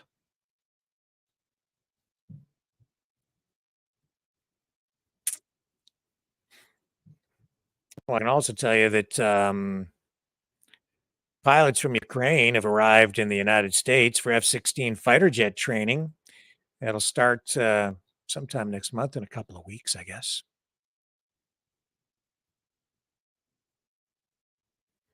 The Pentagon has confirmed that. So they're going to be training to learn how to fly those F-16 jets. But they're going to be going to Ukraine.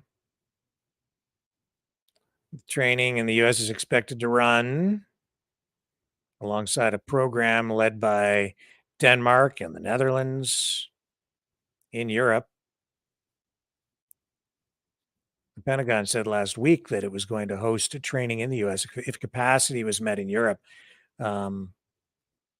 And then now officials have decided that it's faster just to go ahead and do the training in the United States. So that's what's going on.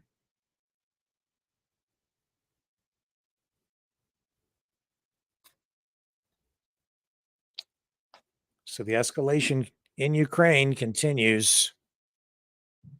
And also, we've learned that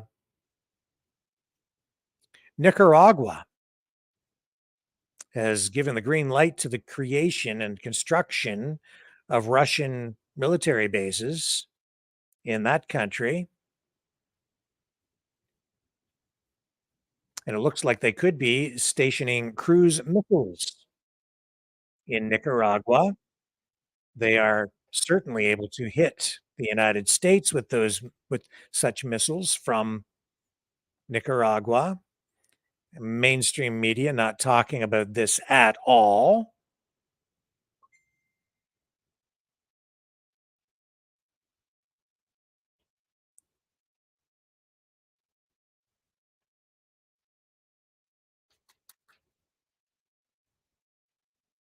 Sorry, I was just distracted by a message coming in. Where was I? Lost my train of thought because of this Message that just arrived. Oh, yes, Nicaragua. Yeah, I'm not seeing even any talk of this, and yet this is, in some respects, just as serious as the Cuban Missile Crisis was. Nobody's talking about it. Nuclear missiles, potentially, stationed in Nicaragua, cruise missiles stationed in Nicaragua. Now, I don't know if the cruise missiles would necessarily be nuclear in nature, but the fact that they can hit the United States with missiles from Nicaragua and Russian military bases being set up there, don't you think that would be a little bit of a concern? It's a concern for me. It just shows that everything is escalating to a point where it's honestly out of control. Another ratchet up, another ratchet up, another ratchet up.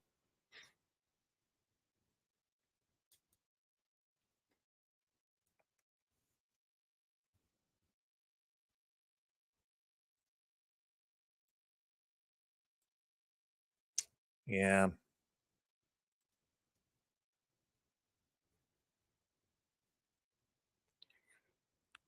So again, an aerial shot outside that jail. Donald Trump. This is an O.J. Simpson moment if I've ever seen one.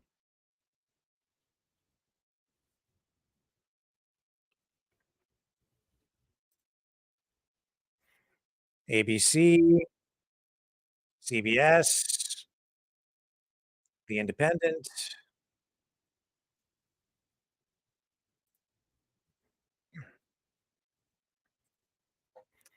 Everybody covering this tonight.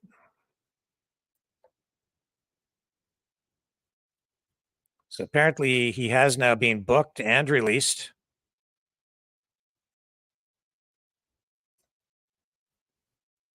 Mugshot has now been taken.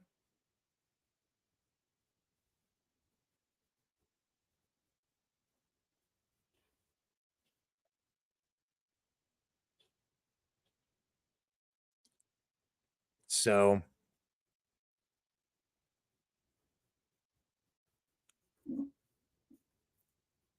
we're just waiting to see what happens now. He's being released. And so we will see which way he exits, which way he goes. And then the world awaits the release of Donald Trump's mugshot.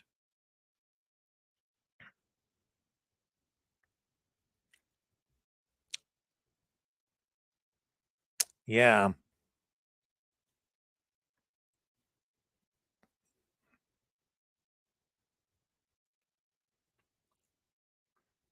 You know, I'm thinking maybe we should make some t-shirts.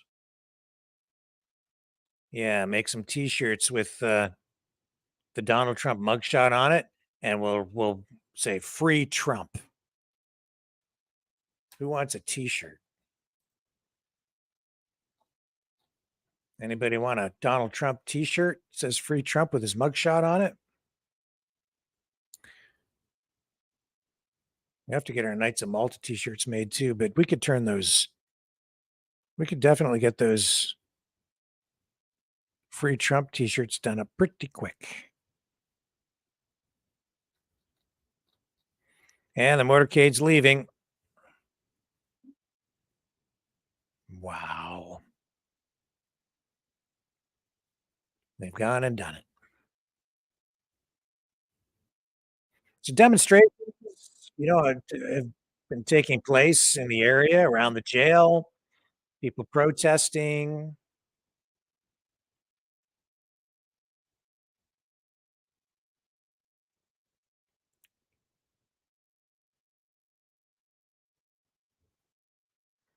So here he goes on his way back to the airport.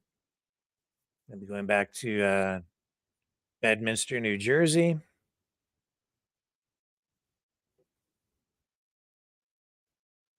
Aerial shot.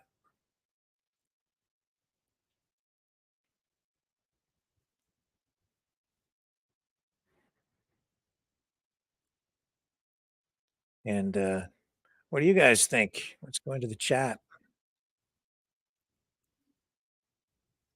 David says he has a Russia flag t-shirt.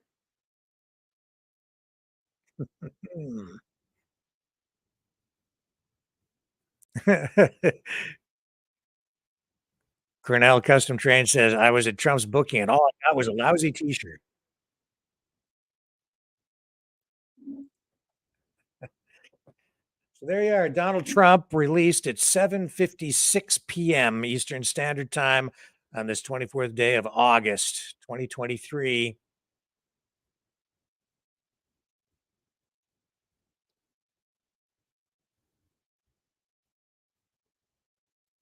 And Yvonne says 1 million more votes today. Yes. Anasty says this is just political theater.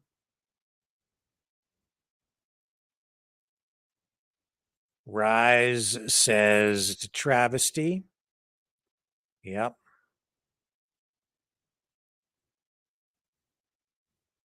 Susan says a bunch of BS. This isn't good for the USA. Obama deserves worse. So does Bush, according to Rise.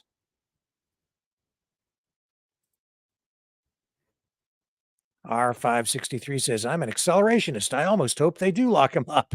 Not that I think he's guilty of anything. Okay. Choosy says that cop with the khaki pants is planning on going fishing after. It's funny. 20 police on motorcycles flashing blue lights. Very pretty, says John.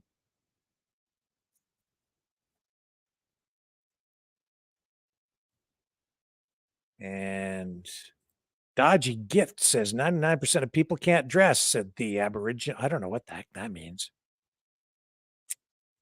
What else is there? We have Peter saying, first thing Trump said getting back in the car was, what a effing waste of time.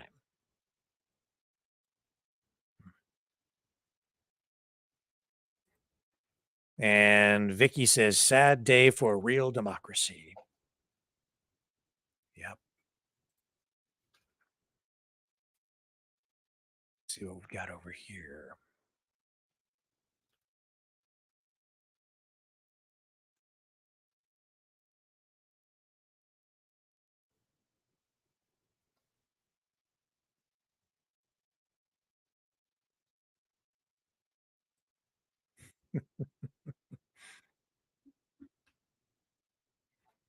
Well,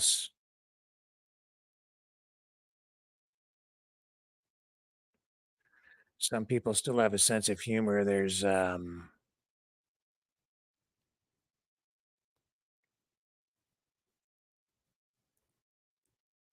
people making a lot of memes tonight too.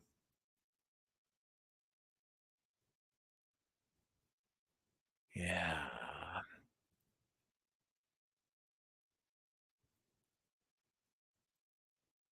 This is weird.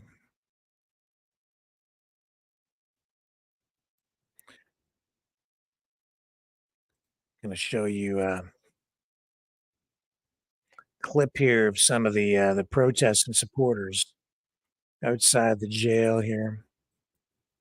Okay, let's just pull out of this for a moment. So he's on his way back. We'll come back to this shot in a minute. Just going to share this clip with you.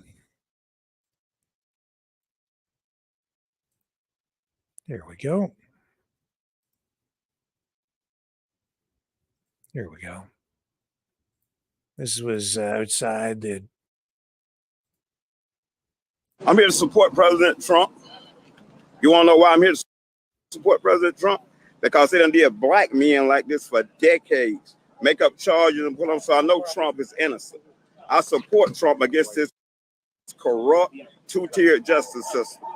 That's why I'm here to show my support as a black man for Trump. And I'm wearing my shirt, Niggas for Trump 2024, and I mean that. What do you think about the indictments? Oh, it's a bunch of bullshit. It's going around the country. You know, Fannie Willis, she went to school with my sister. She's full of shit. She was full of shit then. So she's a puppet for the white liberal that is controlling everything. She's in front, but the white liberal back there pulling those strings, telling her what to do. That's what I think about her, making a fool of herself. Do you think it's going to help his election? Of course it is. It's going to elevate him all the way. I think we should make Trump king. That's how I feel. We should make him king. Wouldn't that be like kind of like communistic? No, that's nowhere near communist. Now, we're just going to make him king, but we still got our freedoms and rights and everything. He for that. Yeah, Trump for king 2024. That's actually my URL. I own that URL. You own that URL? Can I get your name? Really? Oh, my name is Niggas for Trump 2024. I can't Derek write Gibson, That's my nigga. former candidate. I'm a former candidate for New York State Governor. Derek Gibson, look me up. Nigga, I live up to it too, boy. I can scrap too, but I can get down, boy.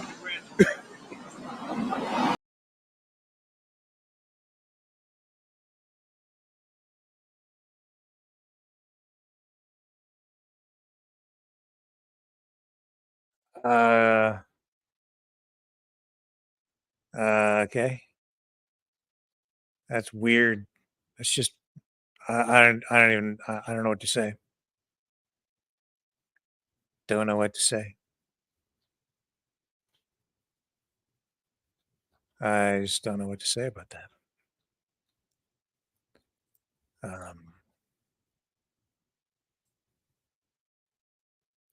Weird. Wow. Okay, hang on a second. Let's just take a quick break. I'm going to come back. We'll go back to more live coverage of this when we return. Just need just a moment. Hang on. I'll be right back.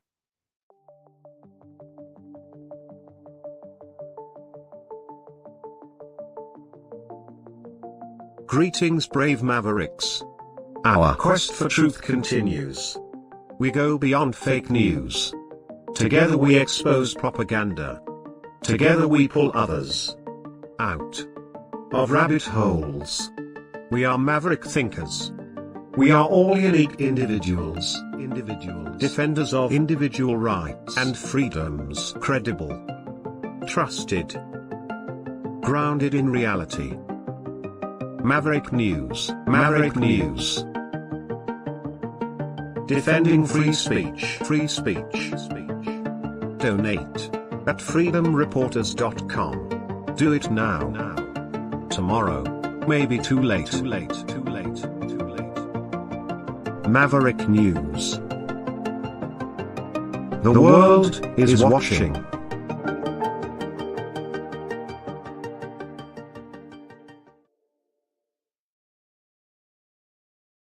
Okay, so Marjorie Taylor Greene has been out there supporting Trump, joining the other MAGA supporters. We'll show you what's going on there. There we go.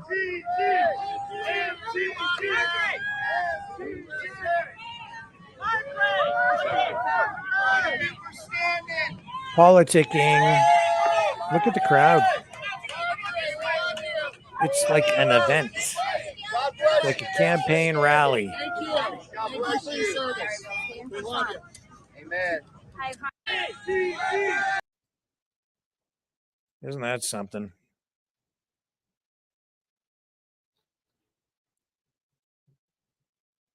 Yeah. Have to be careful what we say here, too. Let's see what Rachel Maddow had to say about this. Here we go. Get a little mainstream. We believe that this process may be coming to a close. Again, what we've just seen is that we have seen Trump's motorcade has arrived at the Fulton County Jail. We had confirmation that he had entered the Fulton County Jail, that he was arrested and was in custody. We now have confirmation that he has been released. So this is a brief period of custody. He was in fact under arrest. He is now released on his own recognizance. We know the terms of his bail. He has posted $200,000 bond. We believe that with the help of a bail bondsman, he had to put up $20,000 cash to that bail bondsman, and the bondsman will put up the remainder. That will assure that he doesn't flee. Donald Trump has already, I should mention, on social media been sort of joking about fleeing to Russia. No. Not a great time. Not a great time. We believe.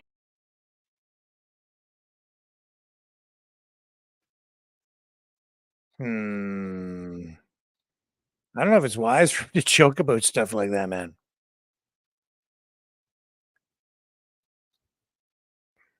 Yeah.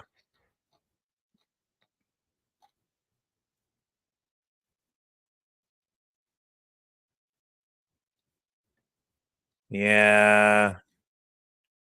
This is definitely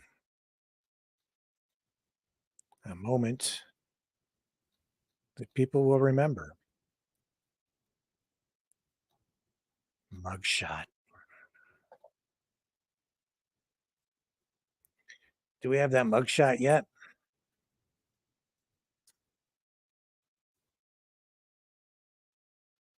Gotta find that mugshot. That's what everybody wants to see.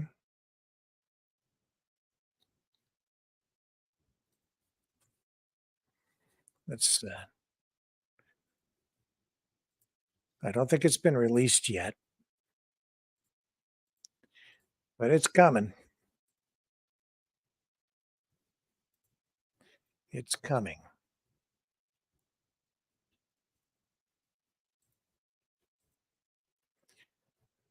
Okay, let me get this feedback. See if we can get a feed. Here we go. That's over. Okay, here we're going back to some live coverage.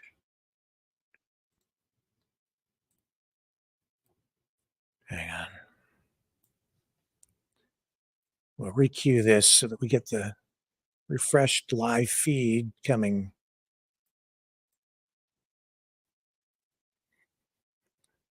So, yes, they booked him. They fingerprinted him. They weighed him.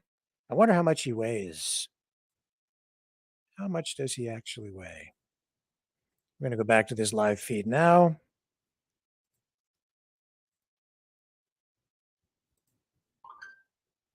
There we go. He's on his way back to the airport.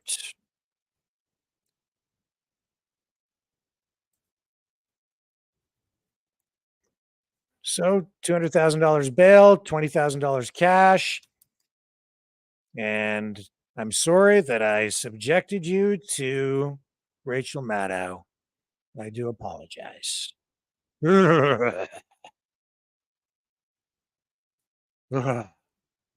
She gives me the heebie-jeebies. She does. And yeah. So Fox News, ABC. This is a Fox News feed picking up this dash cam footage. Reality TV come to life. The Donald Trump show continues. Martyred again. And he didn't take Dan Bongino's advice. He posted bail, so he's out.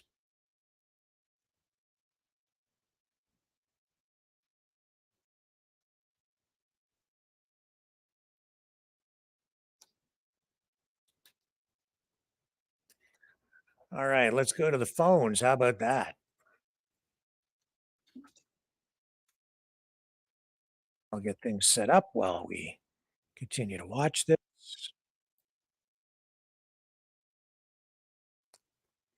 Get ready to call in. Let me put the graphic up so you know what number to call. I'll also remind you that if you'd like to support the show, you can do that by donating. Oops.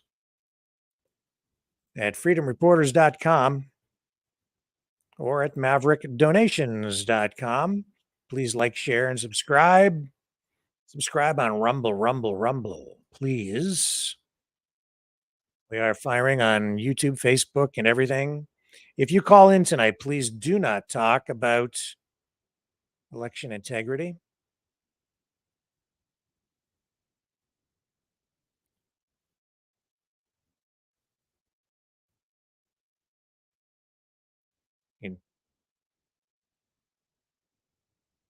freedomreporters.com. We'll go to the phones in a moment.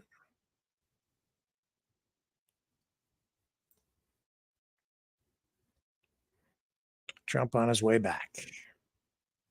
Now, 8:12 p.m. as he's arriving at the airport.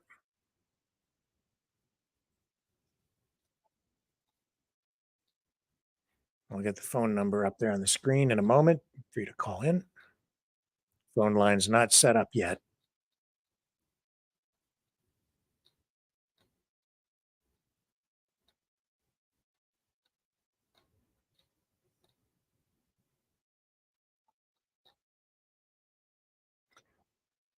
And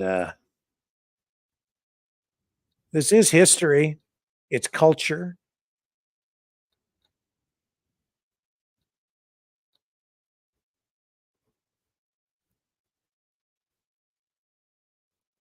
I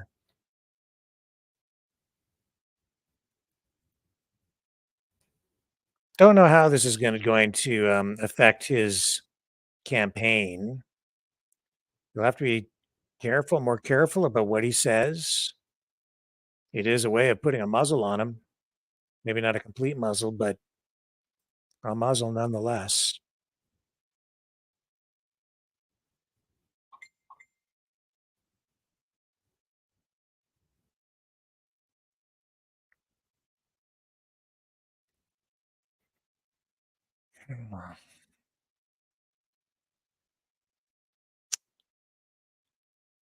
Okay. And let's get the phone number. You can call into the show at 1-833-975-3733. Give me a couple of minutes here. Here we go.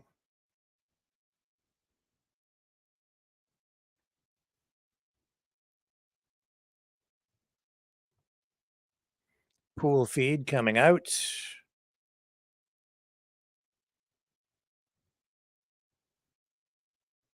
And we'll have footage here now of President Trump getting back on his plane.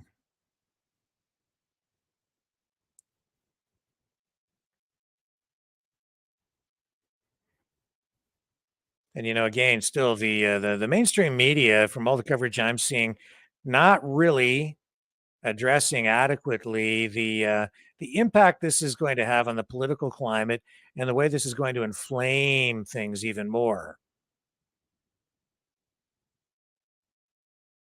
And we're just seeing Trump rise even more in the polls in the wake of this. It just I try, they're making a victim out of him. Maybe even not a victim, like they're making him a martyr.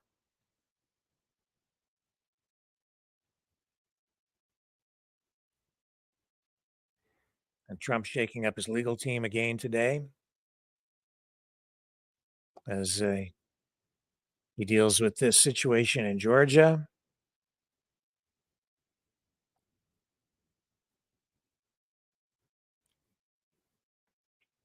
And this is Trump's fourth indictment now. And this is taking a toll on the campaign to some degree financially.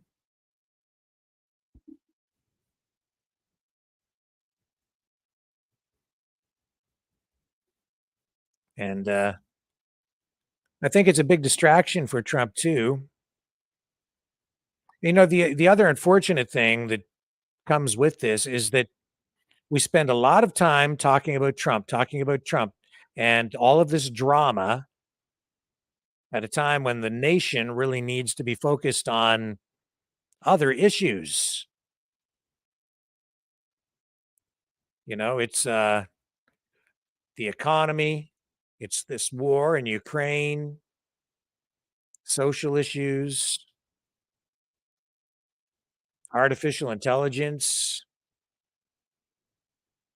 healthcare, education. You can go down the list. So many things that people really need to be focused on. And here's Trump. Here he is.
So that's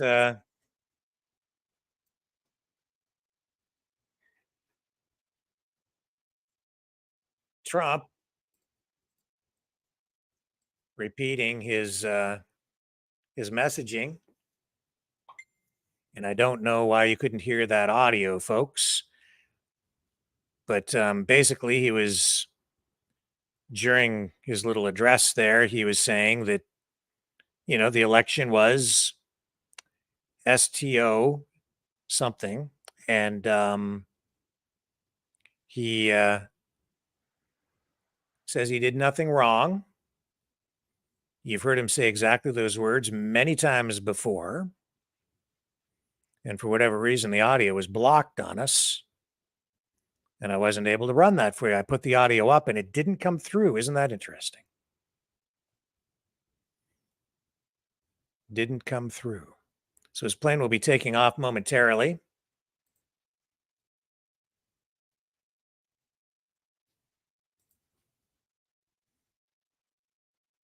(8:19 p.m. Eastern Standard Time).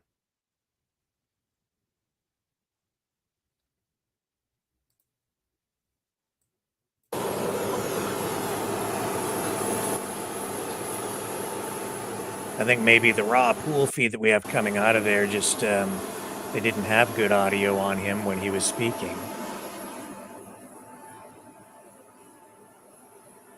But you know, he's been saying that since the election. And he's continuing to say it, and he'll keep on saying it. And you can expect him to continue to say it right through the next election. But again, you know, it's like, I get it. It's an important issue, but at the same time, there are a lot of other issues that the country needs to focus on. And because they're doing this to him, we're focused on this stuff. And here we are a day after the GOP debate. And what are we talking about? Trump. What were we talking about during the GOP debate last night? Trump. He's such a charismatic figure. He's so large. He's larger than life, and he just sucks the oxygen out of everything. He dominates. And so even a day after the GOP debate, all we're getting now is Trump, Trump, Trump, Trump, Trump, Trump, Trump, which is, I'm not knocking it or criticizing it. I'm just making an observation. These other candidates in that way don't stand a chance.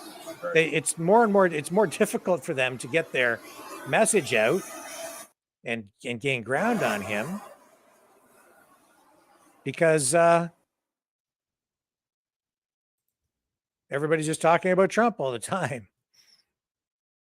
This is all people want to know. This is all this is all people are focused on. So there he is. He's back on his plane, and it will be leaving momentarily.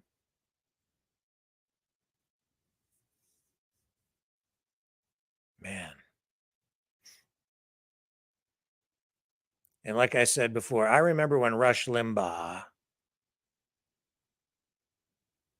was in full swing back in the day, you know, when Trump was elected in 2016, and then the attacks really ramped up after he was actually elected. And Rush Limbaugh saying, imagine what this presidency could have been. But never really reached its full potential because of all the attacks levied against him. At least that's the way it seemed. Different people have a different perspective on all of this, of course. Just ask my daughter. Just ask my daughter. Or anybody else who comes down on that side of the political spectrum.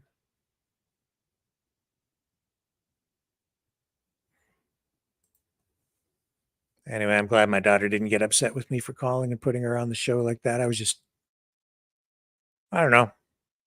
With all the crap going on in the world today, including this, I think it's important to stay grounded and stay focused on the things that are important, truly important in life. And stay real, like that's real stuff. I don't even know if this is real, to be quite honest with you. I mean, I know the plane is real and I know the video we're watching is real, but is all this drama actually real? Will this actually lead to anything? Will this lead to exoneration or will it lead to a conviction? Would they actually throw him in jail and keep him there? And here he is joking, I guess, about escaping to Russia. He's not going to do that. Is this just political theater? Or is it something real? Is it just made for prime time?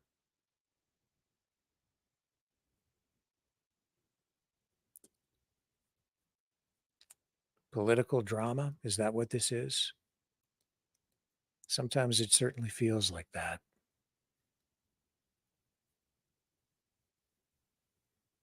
I have no idea. I don't know. I really just don't know.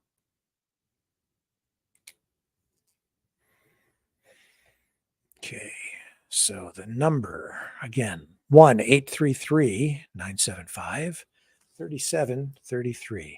Take a break. When we come back, Donald Trump will fly away and we will go to the phones. How does that sound? Okay. Let me give you the number to call. Here it is.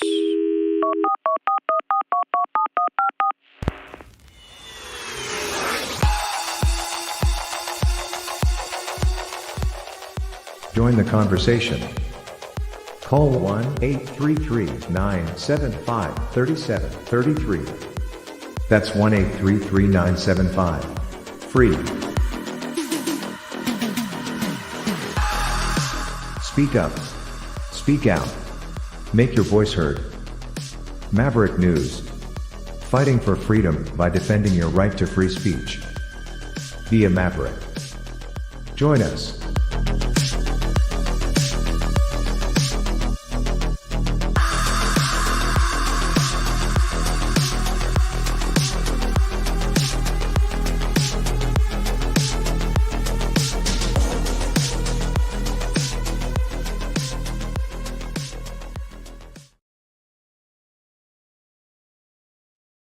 Okay.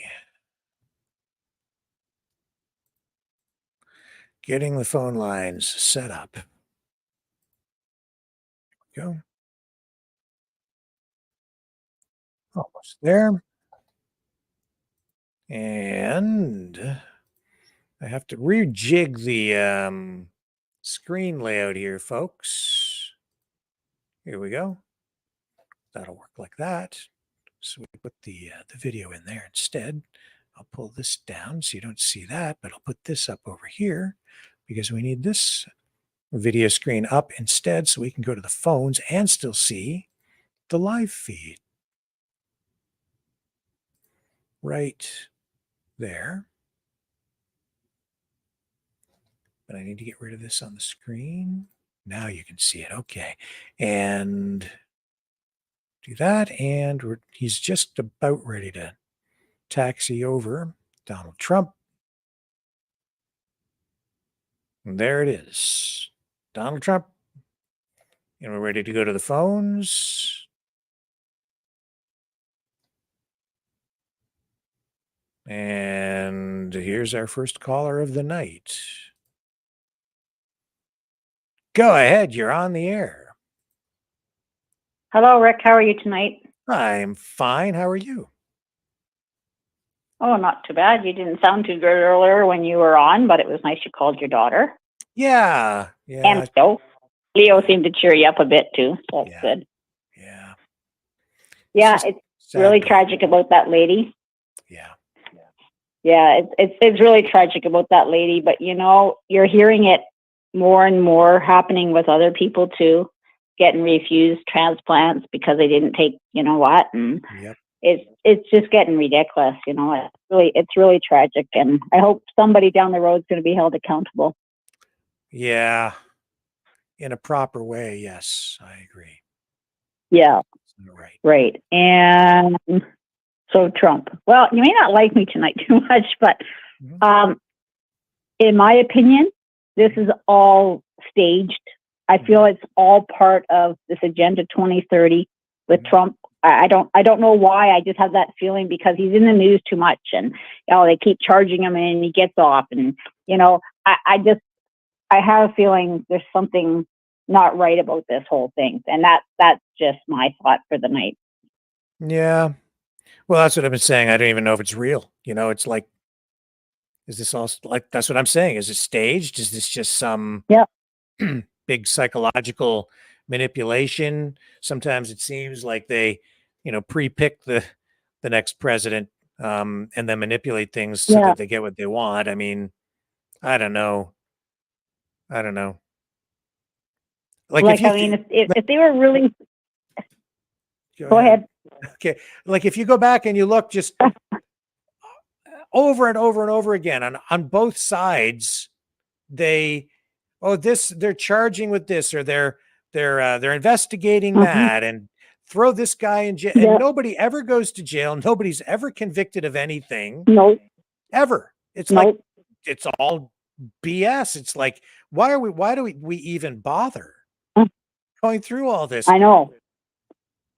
That's what I'm saying. It's almost like it's all staged. Like I don't know. Something's just really off. I mean, if they were really serious about charging him and putting him in jail, he'd be in jail before now. You know what I'm saying? Yeah. But I don't think they really have anything on him. Yeah. Like I said, it's almost like you said. It's like the watching OJ trial, seeing his motorboat okay all the time. Gets off the plane, drives, goes to jail, gets out. You know what I'm saying? Like it's over and over again. Like, I mean, yeah, and you're right. It just angers more people that they're going to vote for him. You're right. And it's like division again, right? Yep. Right? It's this division. So I guess we'll see how this plays out. I mean, it's just, I don't know. Like you said, it's almost like it's a distraction. Let's focus in on Trump. Let's focus in on, all this other stuff.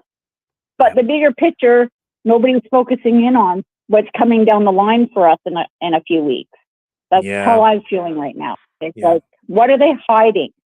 Right? It's just, and I'm not trying to fearmonger or scare people, but that's just how I'm kind of feeling, right? Like there's a bigger picture here that we're not seeing. Yeah. Right? Very likely. I wonder why the picture went so dark. Like I'm not. I'm on my phone, so I don't even see you when I talk to you on here. Yeah. Like if I was on my laptop, I would see you. Yeah. So I don't know what kind of faces you're making at me when I'm calling in on you. Yeah. But anybody he's making faces, you let me know. Okay. So no. What's going on with those wildfires out in your neck of the woods? Any smoke in the air? Well, they're still burning, but I seen this video last night, and it's very disturbing because I guess near Salmon Arm and all that area, there's in the shoe shop area, I guess there's road blockades. The police don't want people going in there because, as you know, they're taking fire hoses. They're trying to put out their own fires, and you know what I'm saying? They're doing things that they're not supposed to do. Well, because this video I saw it was like a convoy came up in front of the police, and all they did was argue with the police, saying that we have a right to go up there, and the police are saying, no, you don't. And so what's happening now is it's being encouraged, by the sounds of it to me, is let's all form these convoys, let's all drive around until we get to these police blockades, and then there's going to be more of us than the police, and they're going to let us through. That was the video I saw last night. Very disturbing. Yeah, we actually did run video of the confrontation, or at least a confrontation there. And I'm seeing tonight that well, it's not good because firefighting crews have been pulled from that area because of those conflicts. So the firefighters have been told get out. it's not safe for you. They're not just because of the wildfires, but because of the people who are confronting them. Yeah. Exactly. And I don't know about you, but I've never seen this kind of behavior with people in a wildfire before. If you're told to evacuate, there's a reason they're telling you to evacuate, and they want you to be safe, right? Yep. Unfortunately, not every home can be saved. It's just the nature of how the fire burns. Okay. Like you said, you could be putting your own house out and the fire can come up behind you out of nowhere. So, they don't have time to be going and rescuing people. Right. And like you said, so now more homes, unfortunately, could end up burning because if the firefighters are being pulled out. See, I haven't heard that yet tonight. I guess I'll hear, now they're fearing for their safety. And it's like, how much longer are the police going to put up with this? Like, seriously, like this is getting really out of hand. And you know what? It makes it look really bad for the freedom groups. Yes. The ones that actually want our freedom. And that's just my opinion. Like, it's just, it's aggravating to say the least. It's aggravating. And it's really starting to piss me off. Like, I mean, I'm a pretty tolerant person and I can take a lot, but this is getting a bit, and you can understand with the fire is how I feel. Right. And it's like, this is, you're going to overtake the police by having all these convoys. Really? It's like, I don't know what's in people's heads. I honestly don't. Yes, I know that the BC Wildfire Service did post online saying they were pulling the firefighting personnel out of there. I'm just seeing if I can find that particular post. But anyway, they did. Okay. And okay. Well, what else can I tell you about it? So they're withdrawing the firefighting personnel, and they were referencing an organized effort to get around the RCMP's roadblock on Highway 1. And that's the reason they did that. And I think there have been reports, too, of some local residents actually stealing firefighting equipment, which has been a problem. Yep, I've heard that. Yeah, that's quite a problem from what I'm hearing out here. Yep. And then last night during the whole thing, we what was I going to say? There was a guy who came, and I don't know his name, but he was trying to explain to the crowd, the people who had gathered there, that the local officials were actually making a concession. If people wanted to go in and wanted to participate and help to fight the fires, all they had to do was take this little online course, and they would put them to work. They'd hire them and let them go in and assist. And they would properly equip them and give them the equipment they needed, and they could get involved and actually help. And the people who were there weren't really hearing that or listening to it as I was running that video. And they were just bound and determined that they were going to present them with these papers they had brought along with them to show them that their blockade, the police blocking the road, was illegal, and they wanted to go through, but they never did. It wasn't successful. They never got through. But this was not productive. It was not a good situation. No, it's not. And it's just like, this is going to keep going on and on and on. Like, I don't know.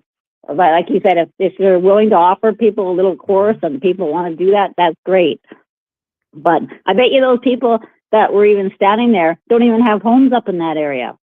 Yeah, in fact, that was part of the thing. It was like they weren't even from there. They were saying they were trying to take water and other provisions to homeowners up the road. But the cops were saying, well, the road's blocked and you can't go through. So I don't know what was up the road. I don't know if there was, obviously the cops seemed to think it wasn't safe. So you can't go up there. If you want to help fight the fires, go take this online course. And there was just some resident who was there trying to convey that information, and they were shouting him down. And he was saying, all you have to do is go take this course. sounded like something you could maybe even do on your phone. And then you get this little certificate, and then that at least gives you some basic level of training. And then they would give you equipment and assign you, and you'd go in a coordinated, planned, safe way, I guess, to assist. But exactly. Anyway, that's not what they didn't want to hear that. Yeah. I understand people are emotional, upset. Yeah, of course they are. But you know what? I mean, just things, unfortunately, like I said, homes aren't going to get lost. That's how the nature of the fire goes. You know, you can be watering down hoses and the next house could go. You know, it's just, you don't know with wildfires. They create their own wind and their own little storm, and they're going to do what they're going to do. Yeah. And it depends on the winds and the condition of the day and everything like that. I mean, sometimes the firefighters actually have to step back because it's getting too intense for them to even try to fight the fires. Yep. Like when I was talking to you there about that fire that I went through, the fire department actually had to step back at one point when that building pieces started coming off that building, because they knew it was going to collapse, right? So it was like, they need to get away. And they couldn't even enter the building. When they first got there, they couldn't even enter the building anyways because of the severity of it. So, you know, they're trained for that, right? So that people don't get killed, right? Exactly. So, yeah. So anyways, I just didn't know if you had seen that video. I did watch some of you last night, and then it was so weird. Were you on really, really late last night? Oh, yeah. I was on for 7.5 hours straight. Okay, because I went onto your feed later in the evening because I had missed a little bit, like my neighbor had come to the door. So I had missed like a little bit of what you were saying. So I thought I would go back and listen to it. And I'm going, well, like, it has to be like 1 o'clock in the morning. I was thinking there was something wrong with the feed, right? I'm going, oh, this can't be right. He still wouldn't be online at this time. I guess sure. Yeah, I was on late. Anyways, I did get to finish watching you. Yeah. Oh, well. Okay, well, I'll let you go for your next caller, but that's just my thoughts. I just feel like it's all staged. Yeah. What's going on with Trump to distract us, and he's going to get off every time anyways. Let's face it. I mean, you can kind of see where it's going to go. And like you said, the more people get pissed off, the more are going to vote for him, right? Yep. So I think that's true. All right, Rick, you have a good evening, and I hope you feel better. Thank you, Chris. Emotionally. Okay, bye-bye. Okay, bye-bye. Thanks. Okay, let's take a brief break. You can call in at 1-833-975-3733 and join the conversation tonight.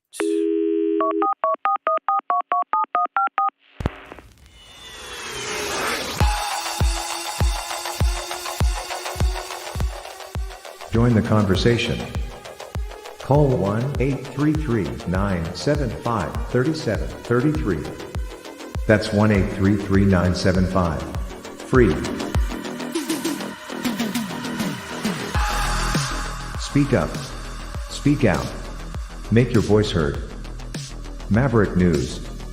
Fighting for freedom by defending your right to free speech. Be a Maverick. Join us.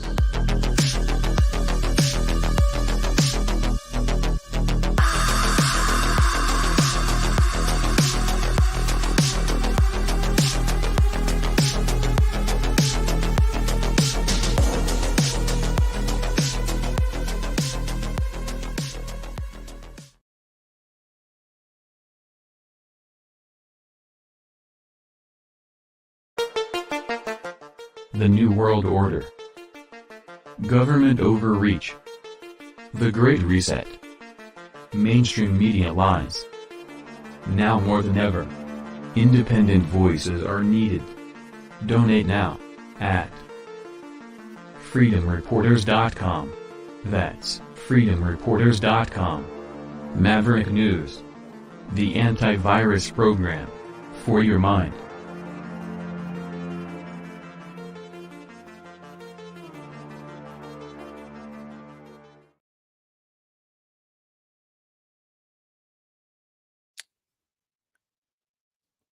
Come on, there we are. Okay, so I'm back.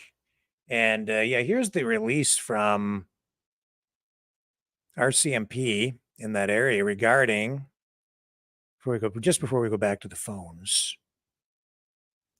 regarding that confrontation, which is kind of an interesting thing. I'll bring this up so you can see what I'm talking about. And that kind of ends the Trump thingy. But we'll continue to talk about it. Oh, I don't want to talk about it. I don't want to show you that. I want to show you the release. Here we go. Do we still have it? Here we go. Here we go. There, we want this. There it is. Okay. That's not what we want. We want this other tab open, which is right there. There's the news release. Okay, so we'll put this back up. And we'll bring this over so you can see it. It says here, police roadblock challenged by large group attempting to enter evacuation order area. This was the video we showed you overnight. It's an ongoing situation. It says building tensions with regards to the elevated police presence in an evacuation order area has resulted in a confrontation at a roadblock that resolved safely. So last night, the Chase RCMP received reports of a large group of people mustering with food and supplies destined for an evacuation order area in the North Shuswap. It appeared that the intentions of those involved were to overwhelm the police roadblock and gain access into the area.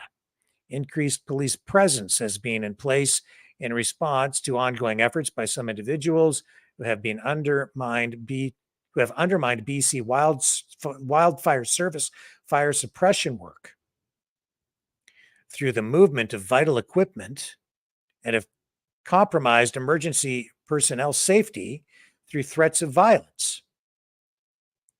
The area under order is not safe due to the active wildfire, as well as damage to power lines and unstable trees and structures. The group later attended and met with BC RCMP officers stationed at the roadblock into the area currently under order. While we understand and sympathize with the residents of the North Shuswap, there is a process in place through the local emergency operations center that needs to be followed to ensure the safety of everyone, said Corporal James Grandy, spokesperson for the Southeast District RCMP.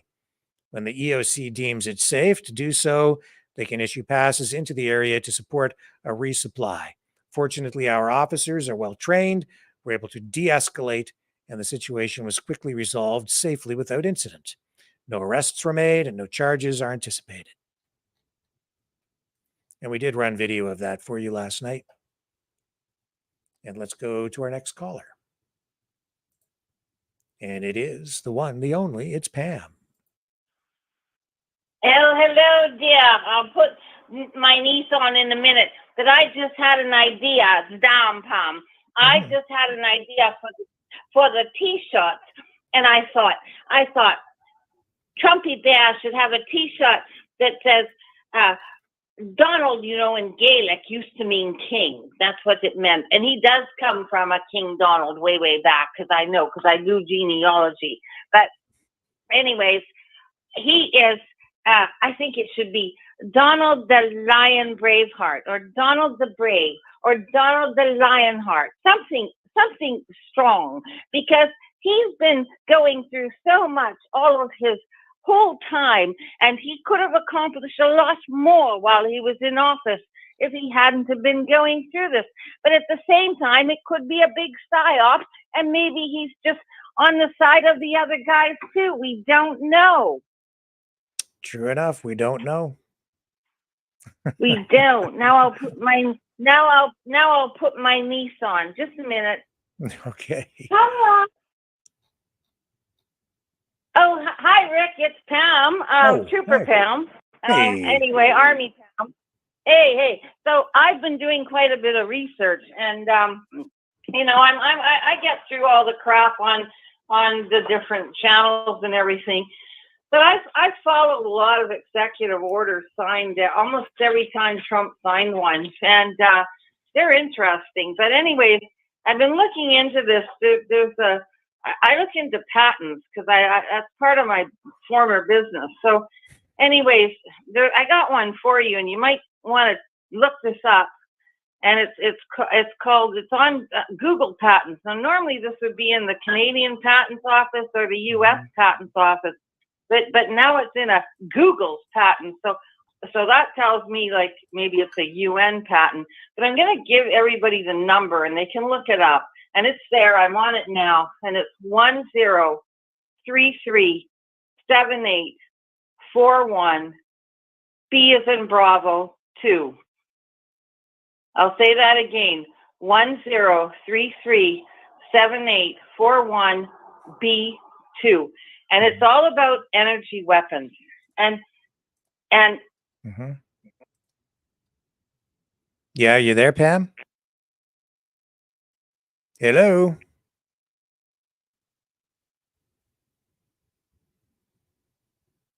I don't know what happened to Pam. Pam? You can call in, folks, at 1-833-975-3733. Maybe Pam will call back. It's getting up at 8:49, getting close to the end of the night. If you want to call in, 1-833-975-3733. We lost our phones there. Give me a sec and we'll rejig things and see if we can get things cranked back up here. Just give me a moment.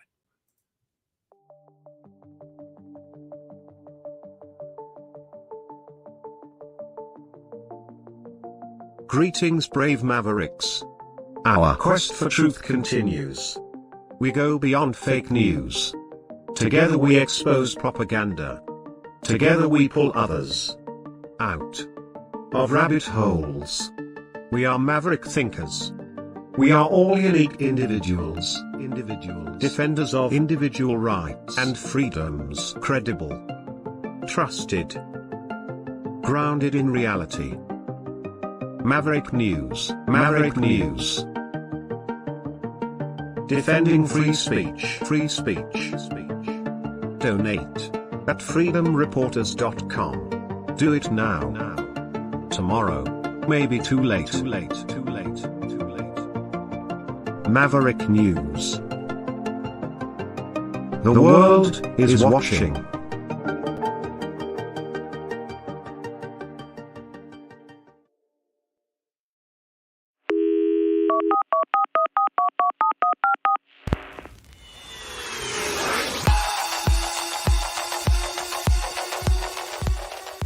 Join the conversation. Call 1-833-975-3733. That's 1-833-975-FREE. Speak up. Speak out. Make your voice heard. Maverick News. Fighting for freedom by defending your right to free speech. Be a Maverick. Join us.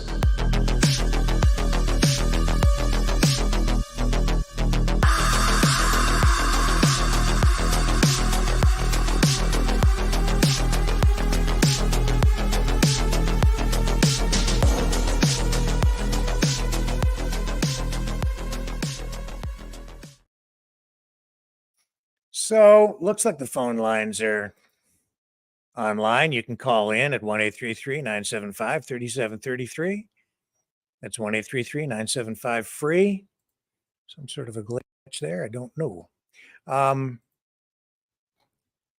So let's just see if we can get you a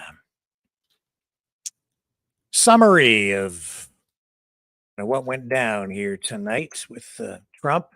Well, he got in a car, then he got on a plane, then he got out of the plane, got into another SUV, then drove over to the Fulton County Jail, and they booked him. They weighed him, they fingerprinted him, they took a picture of his mug shot, and they'll be releasing that at some point. And now he's on his way back to New Jersey on his plane. I think it's about a 2-hour flight. And that's kind of the way it went down. And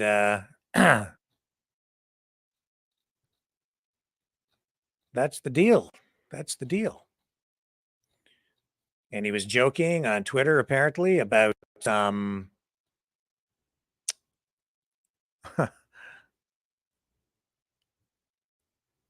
about maybe escaping to Russia. Obviously a joke. He's not going to flee the country. He's going to run, and he probably has a shot at winning the next election. So we'll see how that all pans out. We will see. And let's see if we can get this back up and running here. Phones, here we go. And I have to get the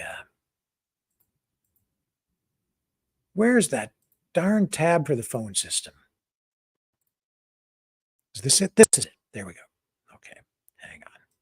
Let me just, yeah, it's got this fake mugshot up. Here we go. Let's bring up the phone system again. There we are. I think we have a call coming in. And here we go. Hello, who's this? Jimmy, this Jimmy the Gangster. Jimmy the Gangster from 33rd Street down in Jersey. Well, is this Rick Walker show? It is. How are you feeling about this Trump thing? You got to maybe gonna have a little company in the slammer. I seen the Rico, I seen the Pico, I seen the Stinko act. This is a Stinko act, Rick. Yeah, well, he's pretty gangsta. He's the original OG, right? Well, I just hope that he stuck something in his keister when he turned himself in, because that's the way you play the game. Oh, my. So you're calling back, sir. How are you? I'm all right, Rick. I'm all right. Nobody wants to call in tonight. I don't know why, man. Yeah. You got great topics tonight. Yeah, there's a lot going on. I told Nano call in. RV, why don't you call in, man? I see you in the chat, man. Yeah, is he do a threesome with Pure Night? Yeah, he's behaving himself. Do a threesome with Pure Night. That'd be classic. Yeah. Here, I'm going to say hello in the chat. And thank you, everybody, for subscribing over on Rumble and watching over there. It's important that we build on that channel. Got a pretty good audience over there tonight. And I'm just saying hello in the chat over on the Maverick Rumble channel. And so he got on his plane and he flew off back to New Jersey. And I don't know, Leo, like Chris was saying, she thinks it might just be a lot of drama. What do you think? Might even be, I don't know. He's probably going to Choozy's house. He's probably going to Choozy's house from New Jersey. Yeah. Something about it. It's a lot of drama. It's smoke and mirrors, gay. That's all it is. It's you know what? They're treading in deep waters when it's election time here, okay? And you're trying to charge people, okay? Yeah. Especially him. Yeah. Right? If that ain't election interference, call it whatever you want. Yeah, I think it's terrible for the country, and I think it's extremely dangerous. It just gets people more and more upset. And you know, that's why even during the Tucker Carlson interview last night, at the end, Tucker was asking Trump, do you think that this might lead to some sort of violence? You know? Well, Tucker did ask him, do you think there's going to be a hit on you? Yeah. Right? Do you think someone's going to take you out? And, you know, anything's plausible in the United States, like you said, from Lincoln to JFK to Bobby to Reagan. Yep. The bullets fly over there, okay? And everybody has guns. Yep. Scary situation. You know, very scary situation. Yeah, this whole there's a lot of pissed off people. Kind of cooked, you know, in some way, in a lot of ways. And then I found out today as well that the RFK Jr. Lawsuit against Google has been delayed in such a way that it won't even really be dealt with until after the election. He, of course, is trying to have Google stop censoring him while his lawsuit regarding censorship is dealt with. But there won't be discovery on the case, and the case won't actually be dealt with until after the election, which is pointless in a way because it's all about the election. So the judge made that right. And then you got sweet old Georgia, okay, trying to hang Donald Trump, okay, and trying to process him fast, okay, before the elections. Yeah. I've never seen anything like it. Yeah. Never heard of anything like it. I don't even know how, like they said it. He said, how do you? He how said can it you on even, Tucker Carlson last night. Joe Biden had files under his damn Corvette. He had them in places, okay, all over the place, and he was a nobody. Yeah. And how the He heck shouldn't have had the files. How the heck can Trump defend himself, or any of these other 19 defendants mount a proper defense when they're fast tracking everything? And, you know, their lawyers, this is a case like this has never been tried this quickly in history. And, you know, they're, well, it's so complicated. You got 19 other defendants. It's all intertwined. It's all connected. America is broken. Yeah. America is broken. The justice system is broken. Okay. When you have judges, okay, for a simple crime of marijuana, let's say, there's still people in the United States in prison for marijuana. Okay, as most of the states have already legalized it. You still have people sitting. There's one guy in Michigan. I'll get his name for you too. They gave him 25 years in prison for marijuana. Now, what they do is they get people to flip. They have a 98% conviction rate in the United States. And the reason why, okay, is because they get people to flip and take deals. Mm-hmm. So the deals count as a win for the for the prosecution. Yep. This is how they win in the United States. It's all about making a deal with the devil for some. And people that don't take the deal, they wind up getting basketball score prison sentences. Mm-hmm. You know, Yeah. it's not. It's easy for judges to say, "Hey, you're 100 years in jail," and they do it all the time. Yeah. And you find out a lot of times they're incorrect. There's people sitting in prison that shouldn't be in prison because they didn't take the deal.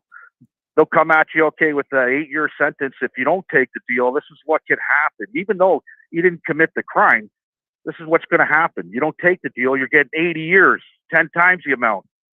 So obviously the guy, even though he didn't do the crime, he don't want to risk taking 80 years of his goddamn life because that's the end of his life and he goes to jail.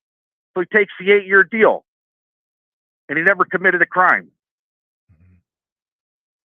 Yeah, things are broken. Broken. And it's broken over here too. Yeah. Don't kid yourself. Yeah. Right? It's broken. So it is what it is. Do you have another caller yet? No, but it's 9:00 and it's about time to wrap up. I was on for 7.5 hours yesterday and I am bagged. So you're the marathon man. Rick, you're the marathon man. And thank you again, Leo, for joining the show last night and for calling in twice tonight and keeping us entertained. Get the double header from the mouth. Okay. Thank you, sir. Good night, guys. I appreciate it. Okay, folks, and we are going to wrap up for the night. It is now just after 9 p.m. Oh, hang on a second here. I do see a call. Let's get John on here before we go. Hello, John. How are you, man? Good. How are you? I'm okay. What are you thinking tonight? Yeah. You know, I'm getting sick of this politics crap. It's like Trump. He's like, reminds me of a cartoon character, you know? Yeah. You know, it is. You know, the guy, everything's an act. It's all about him. Everything's about him, you know? He can destroy everything and he's the best. He's the best. I just, you know, I don't like this patting himself on the back so much, you know? Like, come on, man. give yourself a break. You know, you gotta. I like people who admit they're wrong at times. And when they're wrong, I admit when I'm wrong. I admit I'm wrong, right? Yeah. But not him. Not him. He's never wrong. Always right. But sick makes me sick. Same with Trudeau. Makes me. Did you see him last night crying? People are complaining that it's really tough out there, and the inflation's hurting them, and they're having a real tough time. And he says, "Oh, I feel it too.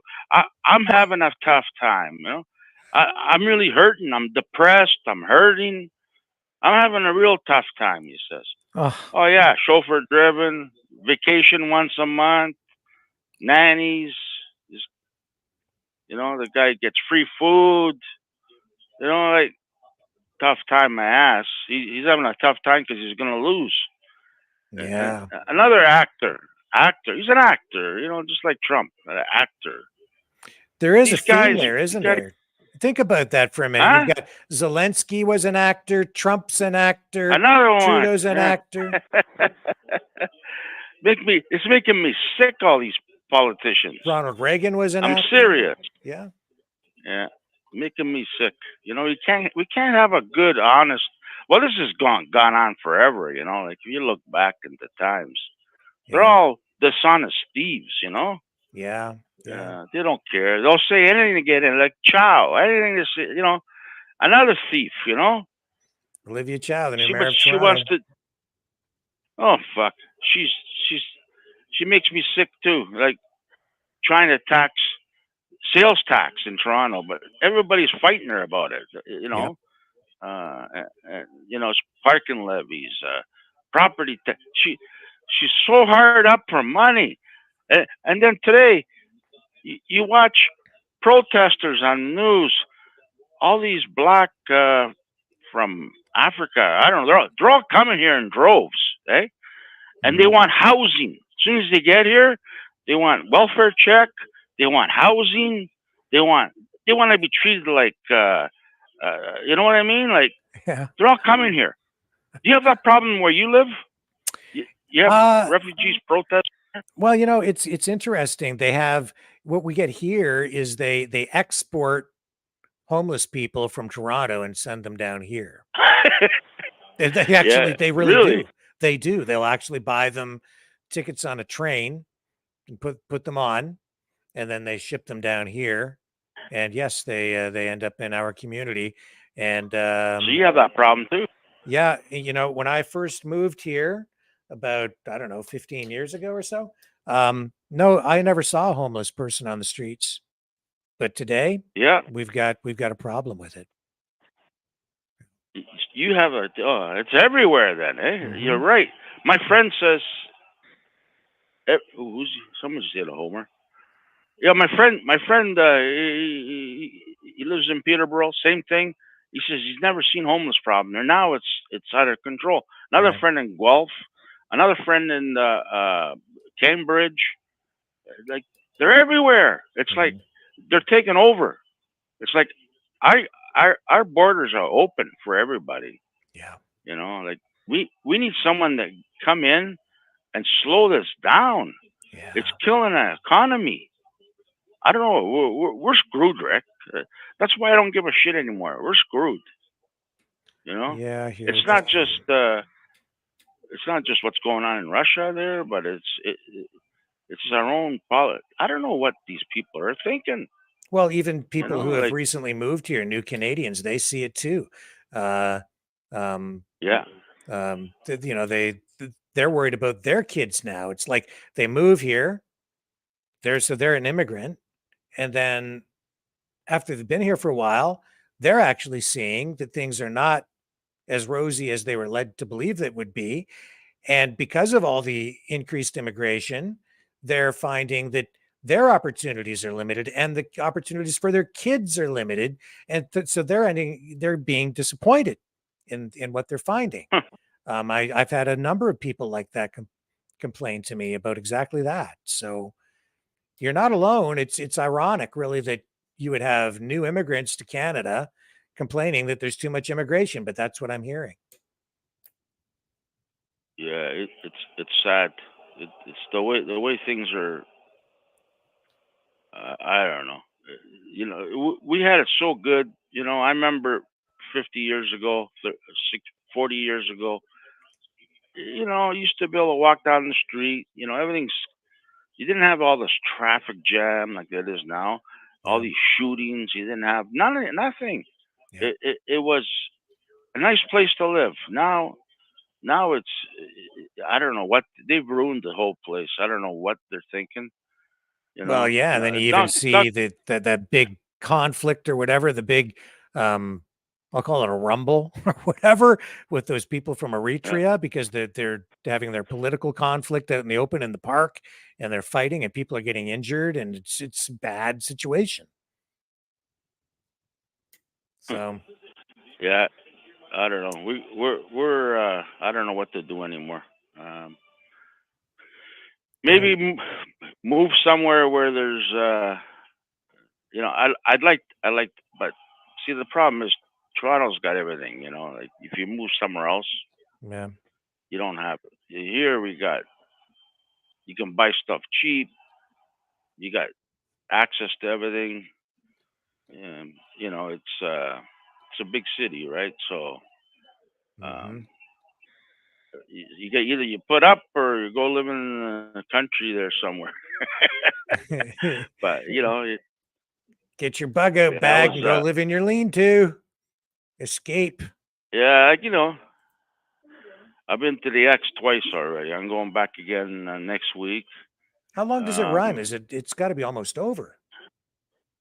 I think September the 3rd or 4th, after the long weekend. There's the long weekend in September. Yeah.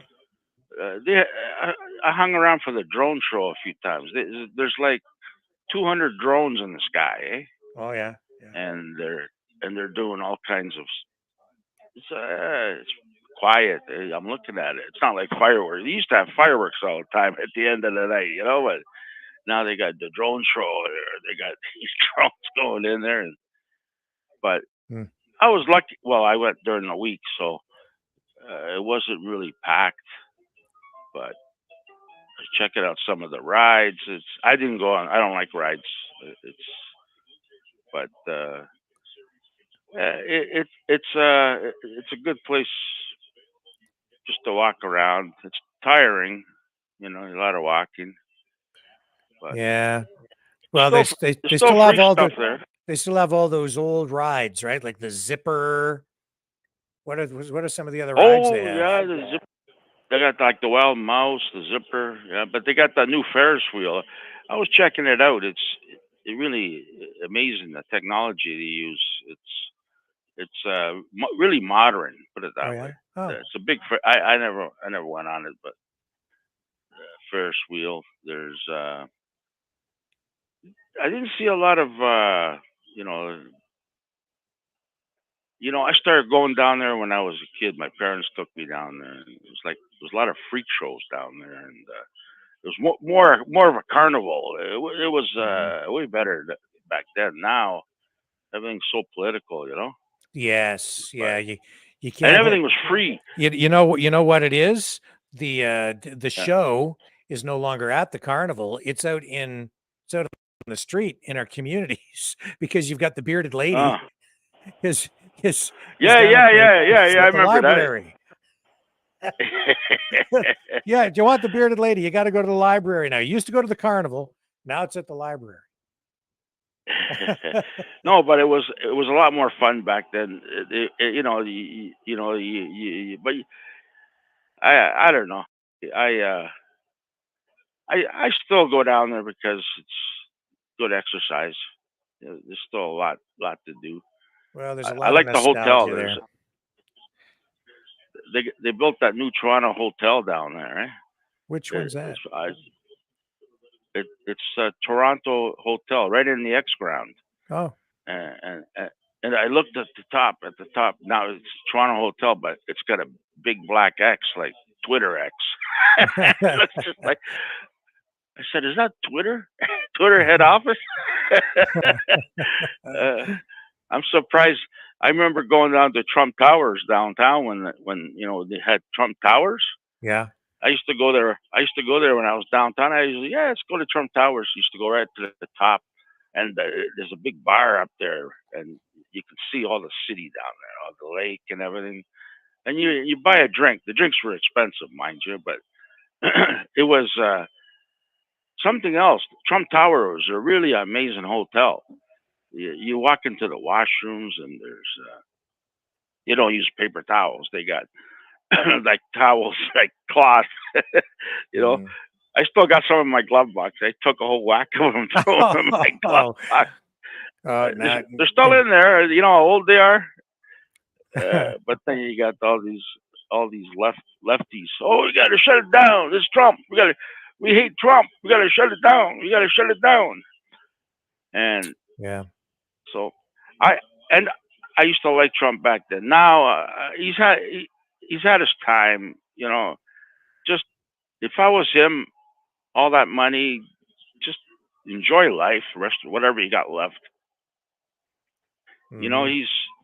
He's gonna get hurt. I'm telling you, he's gonna get hurt. Well, I understand the fatigue factor. I do understand that. He wears a bulletproof vest all the time, when he's doing speeches and stuff. And but I could see him getting hurt if he runs again. It's not. If I was him, I'd give it up. And I don't know, why do you want to be president so much? Huh? Yeah, it's not I don't think it's a great.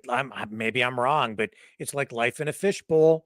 He said he hasn't driven a car in 9 years himself. Is that what he says? Yeah, everywhere he goes, he's in a motorcade.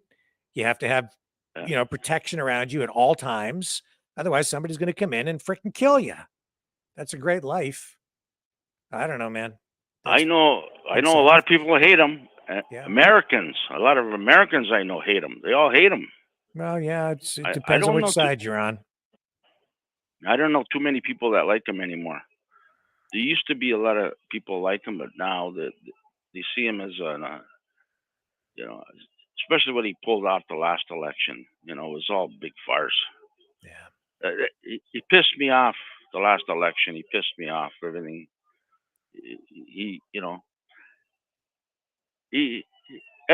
Anyways, whatever he does, they're gonna stop him. Like, he won't get nothing done. Just a waste of time. You might as well get someone in there who,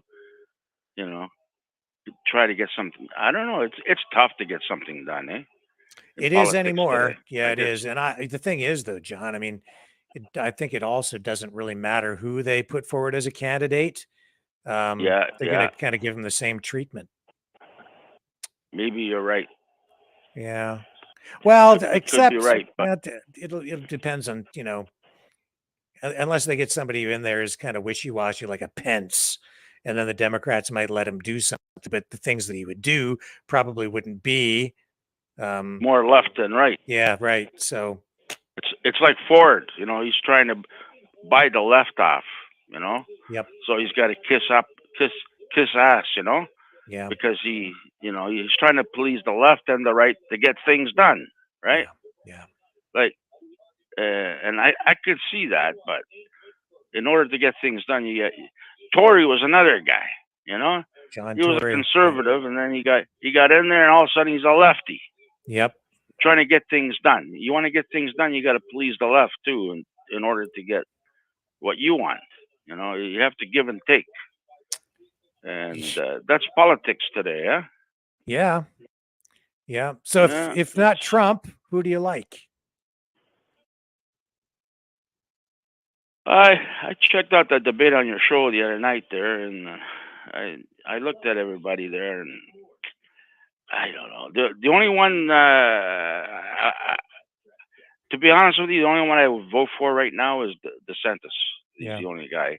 I don't really like him that much anymore. I'm starting to know him more, and but I think there's nobody good.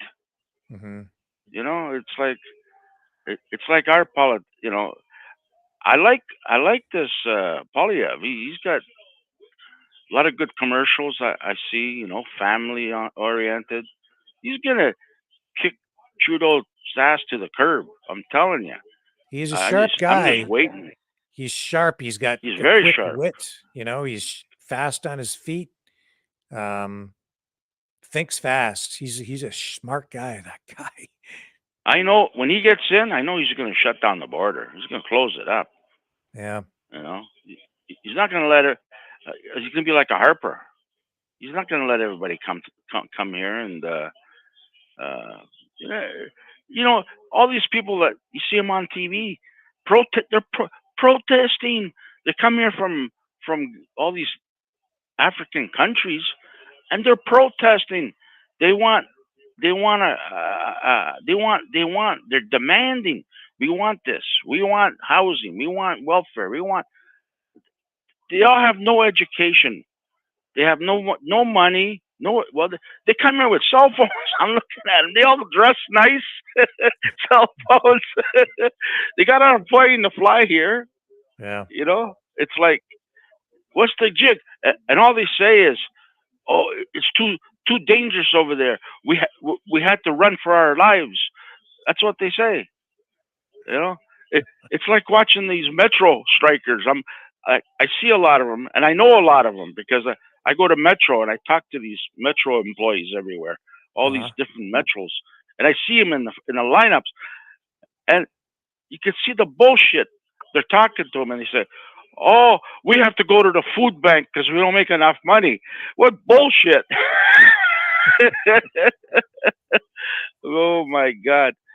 But yeah. hey, So for our American viewers and listeners, Metro is like a grocery store chain in this part of Canada. Yeah. They've shut down the terminal. Today I went to Food Basic. Mm-hmm. The fucking shelves are all empty because Food Basic is part of Metro, right? It's a different name. Yeah. The shelves are all empty. I went to No Frills. They had everything, you know, and Walmart. They had a lot of food too, but Freshco. I haven't been there yet, but they'll probably got a lot of. Where I live, there's Loblaws, Freshco, Metro, Walmart, No Frills. We got them all here. So you need a car though. Yeah. But, you have to shop around, Rick. You got to go to like 4 different grocery stores in order to save money. I don't do Otherwise, that. I don't do that. You don't do that? No. Yeah, you know, there's one You just grocery pay store. what? I go to one grocery store. I go to the No Frills. I find the prices there are much less overall than say the Sobeys. Yes, No Frills is good. And the reason I go there is because they always honored the mask exemptions during the pandemic. So I just automatically go there now. That's where I go to support them. That's it. No Frills. I know I go to 2 of them, but the one around the corner here, I know the owner there, and you know every time I go in there, there's fights. I said to the guy, no fights this week. The corn's not on sale. You know.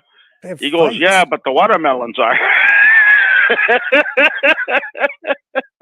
What kind of places do you shop where they have fights? Oh, there's fights. What the No Frills? Yeah. Like they have the corn on sale for like 20 cents a cob. You know. Yeah. The Chinese and everybody's in there digging hay, and I'm going, I don't know if I'm going to get in there. I was in there. I go, holy shit, I lost my shoe. Someone's trying to get in front of me, grabbing my foot, and I have to go find my shoe. I go, what the hell is, what's going on around here? And people are fighting because they're trying to get in there, and people say, wait your turn. To get the corn for 20 cent corn, they're fighting? Corn, they have oranges. They have these big bins.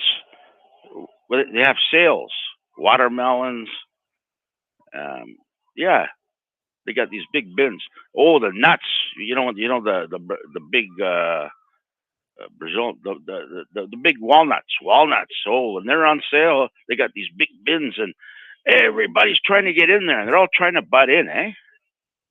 And Wow, there's always fights. I can't relate to that. You I just when you I don't see have that problem, eh? I just avoid it when I know there's a big sale on or something, and I see a big lineup out the door for something. I'm like, no, I ain't going there. I'm not doing that.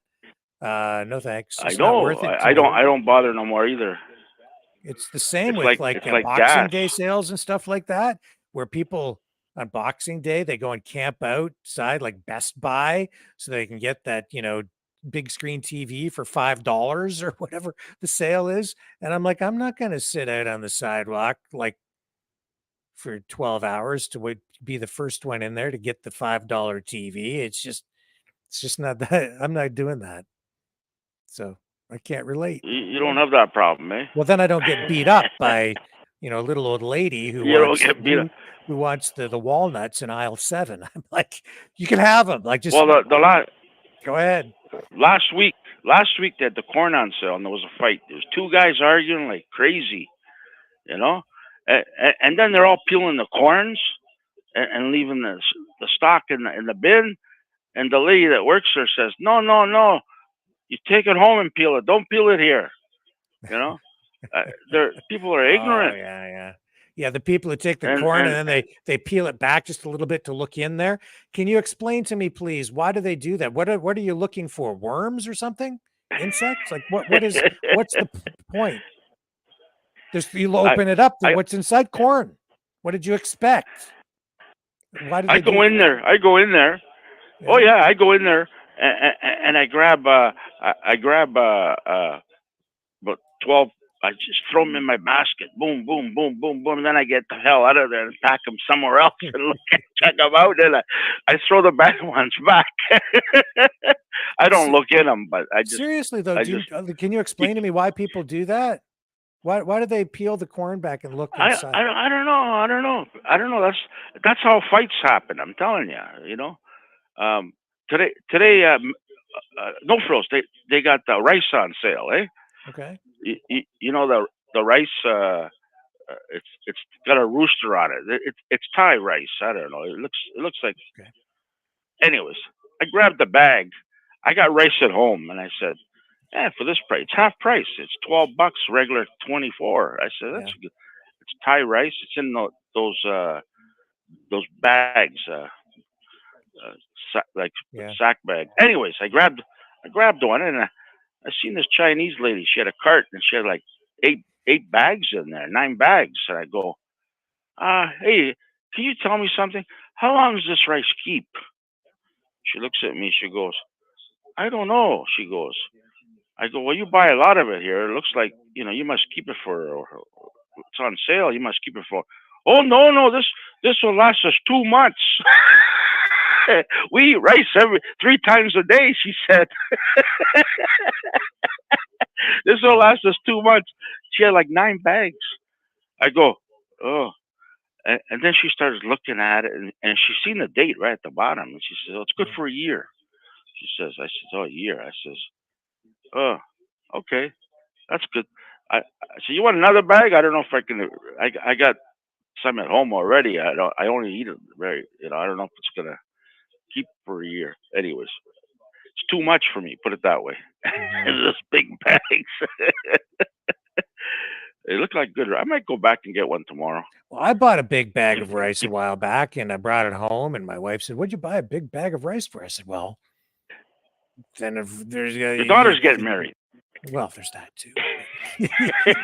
I thought that rice would last a long time, but actually, I ended up eating a lot of it, so pretty quickly. I eat rice a lot, at least once a week. Rice with. I like ribs. I cook spare ribs with rice, or salmon with rice, or rice is good. I like rice. Yeah. I like the way the Chinese make it though. Chicken fried rice. I like that rice. Well, I used to eat out. I used to eat out a lot, because of my job. But now that I'm older and I'm home more and I work from my home studio here, I'm able to prepare my own food. And man, I'll tell you, I save a gazillion dollars. When you can go buy your food at the grocery store and prepare it at home, you end up with better food. I don't miss eating out. I and I save a lot of money, you know. Um, it's pretty incredible what it costs to eat out. So when you're on the road all the time, it's very expensive. The food building. As soon as I got there, they got these. Hey, anybody going to the X?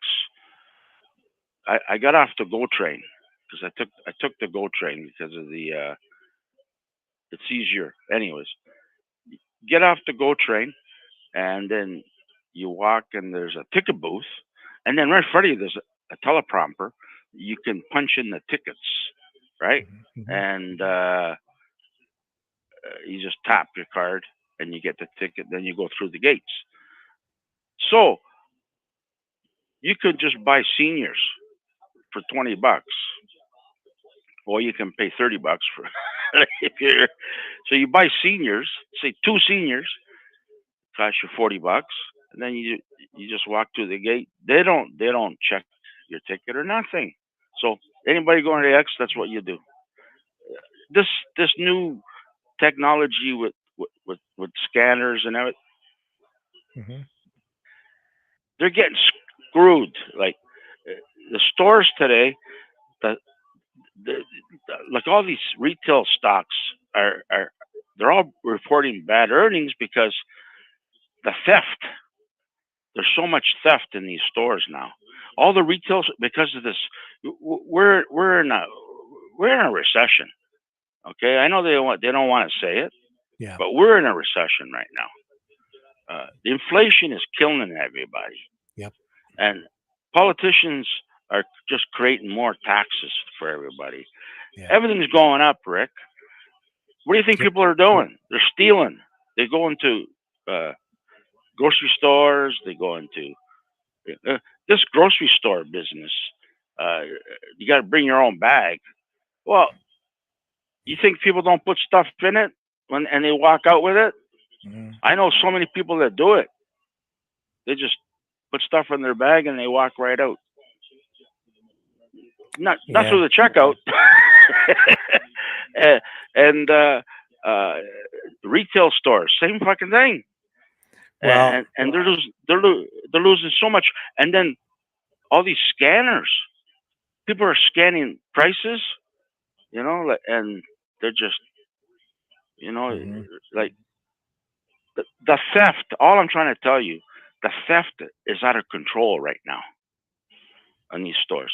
So that's why we're going to be paying more, and the earnings are bad. So times are tough, Rick. I know. Okay. I would suck at being a thief because I always forget to bring my bags. So what I do is I get there and I go, oh crap, I forgot to bring a bag again. And then I have to get a shopping cart and I go in and I get all my stuff and then I go through the cashier and then it gets all put back in the cart loose. Then I take it out to the car and I throw it all in the back. And then I get home and then I have to go hunt for a box or a bag so I can bring it into the house, So that's the way I do it. I get my bag when I get home. I suck. Oh yeah. So then, well, you're one of the honest guys out there then. No, but all I'm trying to tell you, these bags are a bad idea because people are robbing these stores blind. With these bags, I'm telling you, I see people walk out full of bags. I see them. I'm standing in line to cash out, and I'm seeing people with bags full just walking out. Nobody says nothing. It's just like they're, they don't need nothing out of there. They're just well, it used to be if you got caught shoplifting like that or stealing, it was kind of a big deal. But I think a lot of businesses now, it's like just let them take it. Don't confront them. It could be dangerous. Just don't do anything about it. And so people take advantage of that too. And that's why they're losing money. That's all I'm trying to tell you. Yep. I sold my Tesla stocks yesterday. I sold my Apple stocks yesterday. Oh yeah. I sold. I sold Google. I sold most of my stocks. I sold yesterday. Yeah. And today, I'm sitting on this pile of money. And I'm going, what am I going to buy today? Everybody, Nvidia. I go, fuck, Nvidia's like a Titanic. It's just ready to happen, you know? It's so bloated. You know, everybody, Nvidia. You have to own Nvidia. Oh, you can own it all you want. I ain't touching Nvidia. What's the attraction there? I don't get that at all. Because they make the chip that nobody else has for gaming, computers, servers, all this AI. They're the one. They're the man. Yeah. I've been, you know, when I was a kid, that's all I would buy is NVIDIA video cards. Yeah. Because they were superior than anybody else. And Intel chips. Yeah. I used to like Intel chips. But so today, Dollar Tree, it reported bad earnings. A lot of theft. It tanked 30%, Rick. Whoa. 30%. Dollar Tree. What did I do? I come in and bought 500 shares. I go, okay. and then Dollar General tanked. It was only 10%. And I bought a couple of hundred shares of that, but it's going to report next week.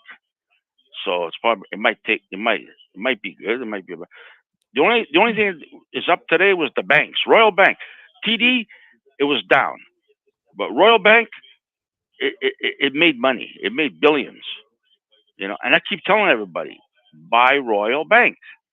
Everybody, oh, but it's too expensive. I says it's not expensive. It's cheap. Look at. But now they all buy TD or Scotiabank. I go, well, you can buy those. You got to understand what these banks do, right? Like TD, they lend money to retail in the States and Canada. You know, Royal Bank, they're more into housing and stuff like that. But anyways, that's the only bank I would buy in Canada. Is Royal. Oh, nice hit! Look at that one, right out of the park.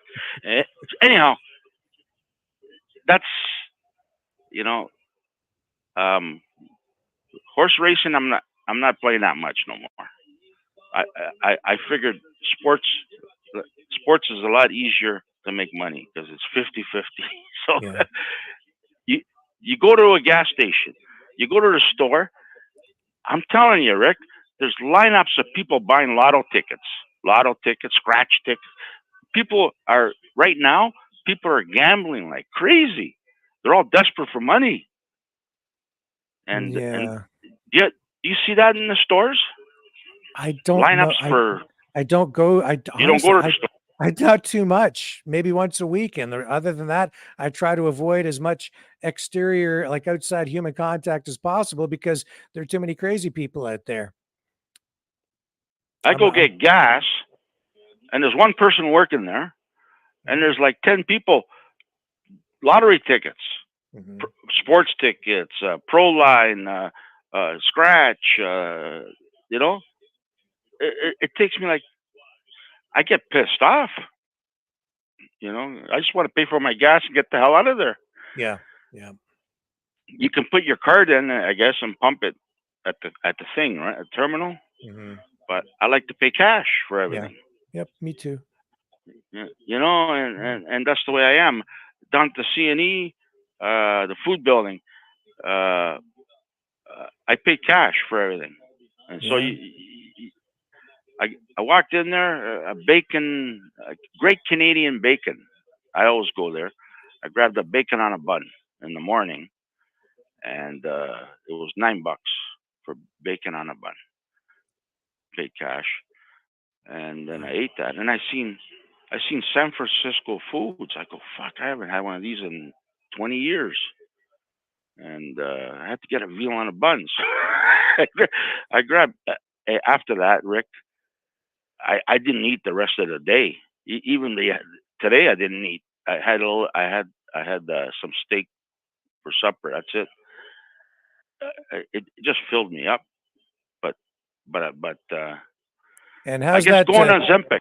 Yeah, how's that working out for you? This Ozempic weight I'm not loss eating. stuff. I'm not eating. Half my supper's in the fridge. And are you feeling okay after taking it? Because a lot of people seem to get sick from it. Do you know? I was down at the X, and I was sitting on a picnic table, waiting for Kim Mitchell to come on. So we're all sitting there, and all kinds of people come in, and oh, can I sit there? Yeah, go ahead.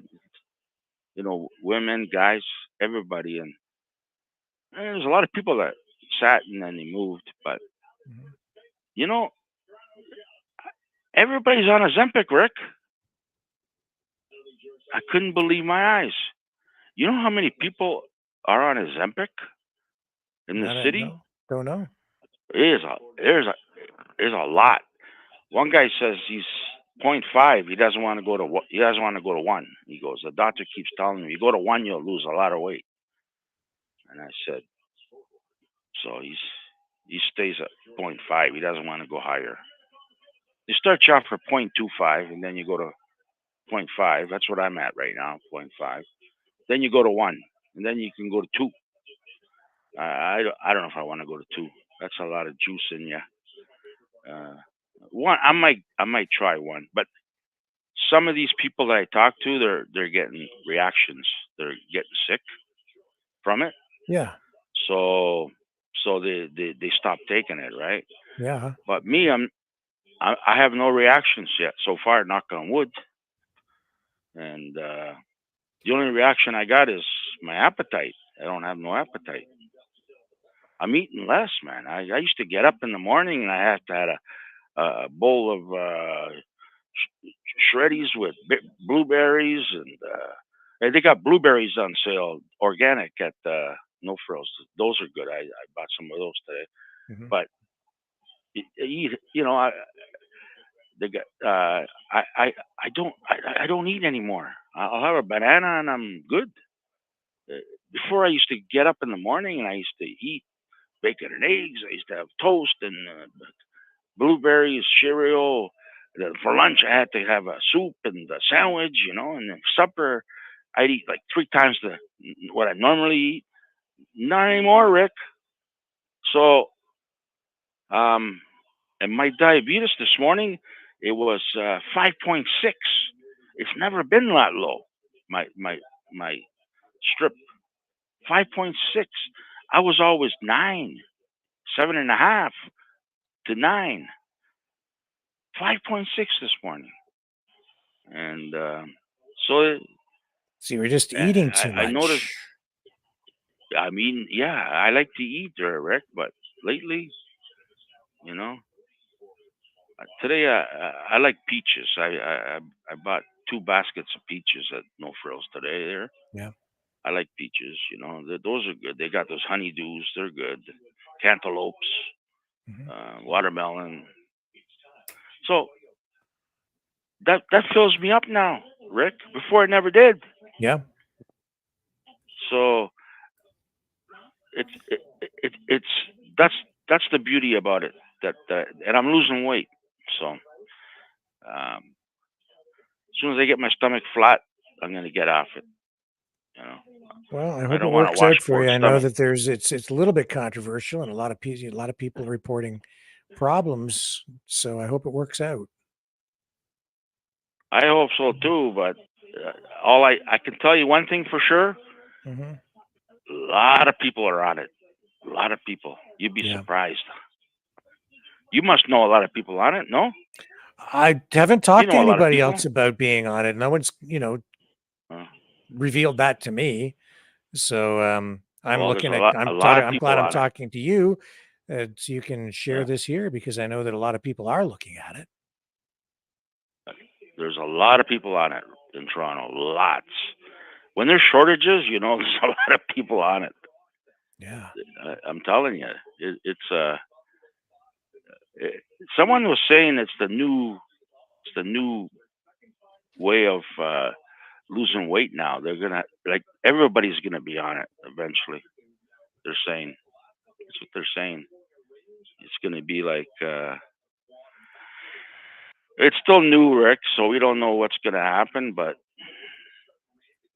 I all I know is if I can lose 30, 40 pounds, it'll help heart attack. Because if you got weight on you, if you're like, I was like, I don't know, I'm like 40, 50 pounds overweight. You know, I don't want to be too skinny, but when I was young, I was like an athlete. I was really thin. I was always on the go. I played every sport. Always. That's all I did. Sports, sports, sports. And then I Well, you got into women. you definitely don't want to get too sexy. And then I got into a woman.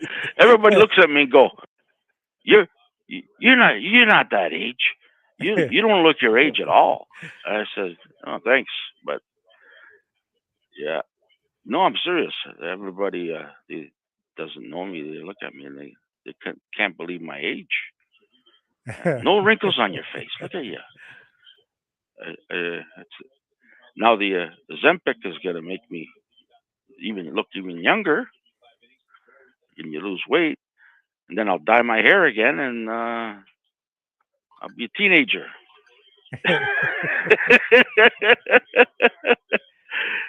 Yeah, I like to be teenager again, Rick.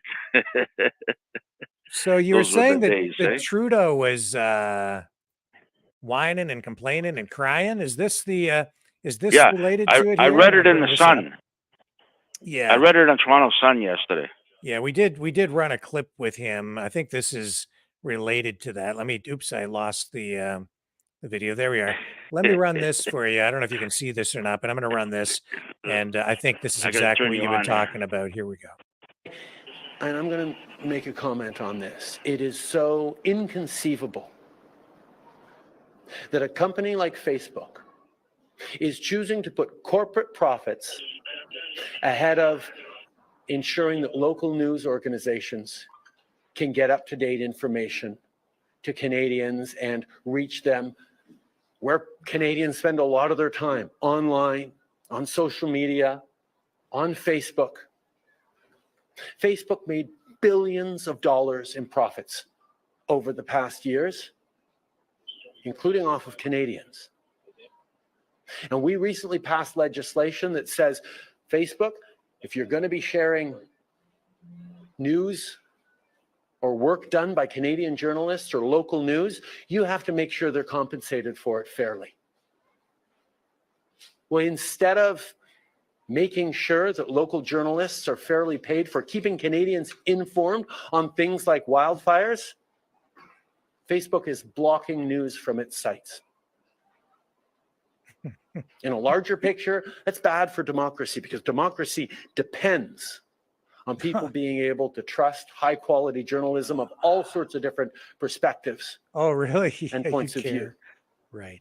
But right now, in an emergency situation, where up-to-date local information is more important than ever, Facebook's putting corporate profits ahead of people's safety, ahead of supporting quality local journalism. This is not the time for that. This is the time for Canadians to continue to pull together and be there for each other. It's time for us to expect more from corporations like Facebook that are making billions of dollars off of Canadians. And the caption on this Twitter post is, yeah, it's 100% your fault, douchebag. It's inconceivable how insane you are to be complaining about a problem you caused. That's not the clip that I thought it was, but nevertheless.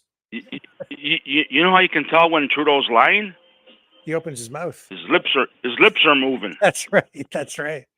Oh, man. Look at it. Look at this. Toronto Sun, Goldstein. Memo to Trudeau. Higher immigration means more greenhouse gases. True. It's true. That's true. It's Trudeau. It's Trudeau, eh? I don't know what's true, but he's Trudeau. Trudeau. Trudeau. But yesterday I was reading him crying. He was, I don't know, I'm looking for it right now, but I you have to go to yesterday's paper somehow. I don't know how to do that. But he's crying. He says, "Oh, I'm having a tough time. I'm going through I'm having problems, and times are tough for me, and yeah. Well, listen, John, we better wrap up. It's getting late here. Okay. I was going to get All right, off nice a little talking to earlier, you. but I'm glad you called. It was fun. Thank you. Okay. All right, Ricky. Have a All good right. night. All Thank right, you. see ya. Bye. And with that, we are going to wrap up tonight, folks. Just a reminder that you can support the show at freedomreporters.com or maverickdonations.com. Please like, share, subscribe. Make sure you please consider subscribing over on Rumble.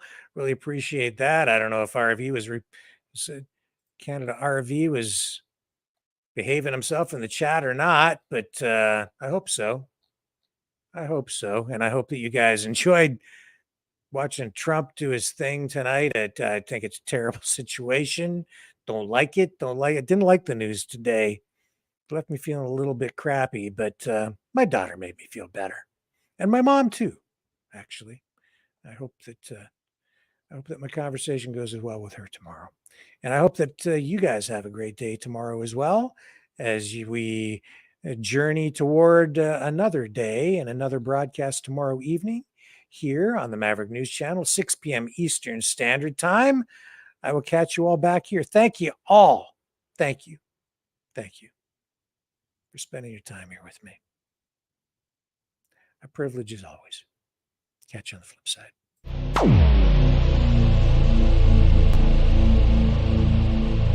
This has been a Maverick Multimedia production.